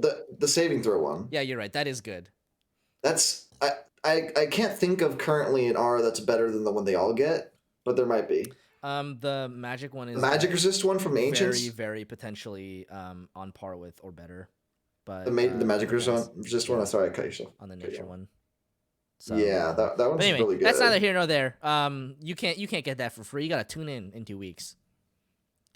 Why play paladin when you could play a barbarian? Because a barbarian barbarians can't smite. I was gonna say barbarians are actually not as good as paladins for doing straight raw damage, as it turns out. If you want a Nova, if a Nova in the term of just burn all your resources as fast as possible to just nuke something, Paladin is the class for you, not Rogue or Barbarian for some reason. Although if you throw Or a bit Warlock. of Rogue You could do it on Warlock? Warlock too. You can, yeah. with Eldritch Eldritch Smite. Smite, Yeah. And Eldritch yeah, Smite has it the- always has kind the- of it always felt kind of weird that they're like, They just threw it on there, let's just give and let's just- they gave them a like comparably powerful Eldritch Smite because all Warlock spell slots are the same. So you yeah. can smite way more over the long run if you have a long day of I encounters. do think on Warlocks it's more painful for them to Nova because they actually have a lot less smites than a Paladin does. Yep. That Agreed. is true. That is true. But they're higher level. I don't know if I think theirs has a level cap like Paladin's though. Yeah, but it level caps at 5, which paladins don't. When you get the 5th level slots at 9th level, whereas the paladins get them at Yeah. 17th. I see. Yeah. So they're getting that earlier, yeah. They're getting it a little earlier, and they get their spell slots back on a short rest. But yeah, I think you are also generally right comparable. about it depends on the amount of rests you take in a day, but I think you're generally right about it being more painful because of the opportunity cost of not casting like Fireball, for instance. Yeah. Not that every warlock can cast Fireball, right? No, most of them cannot. I think the Fiend specifically can cast Fireball. Fiend can. I can't think of another one that can, honestly. All right, we've been on the stream ending stream for a while. I'm gonna end the stream, and then Dan can be free to go.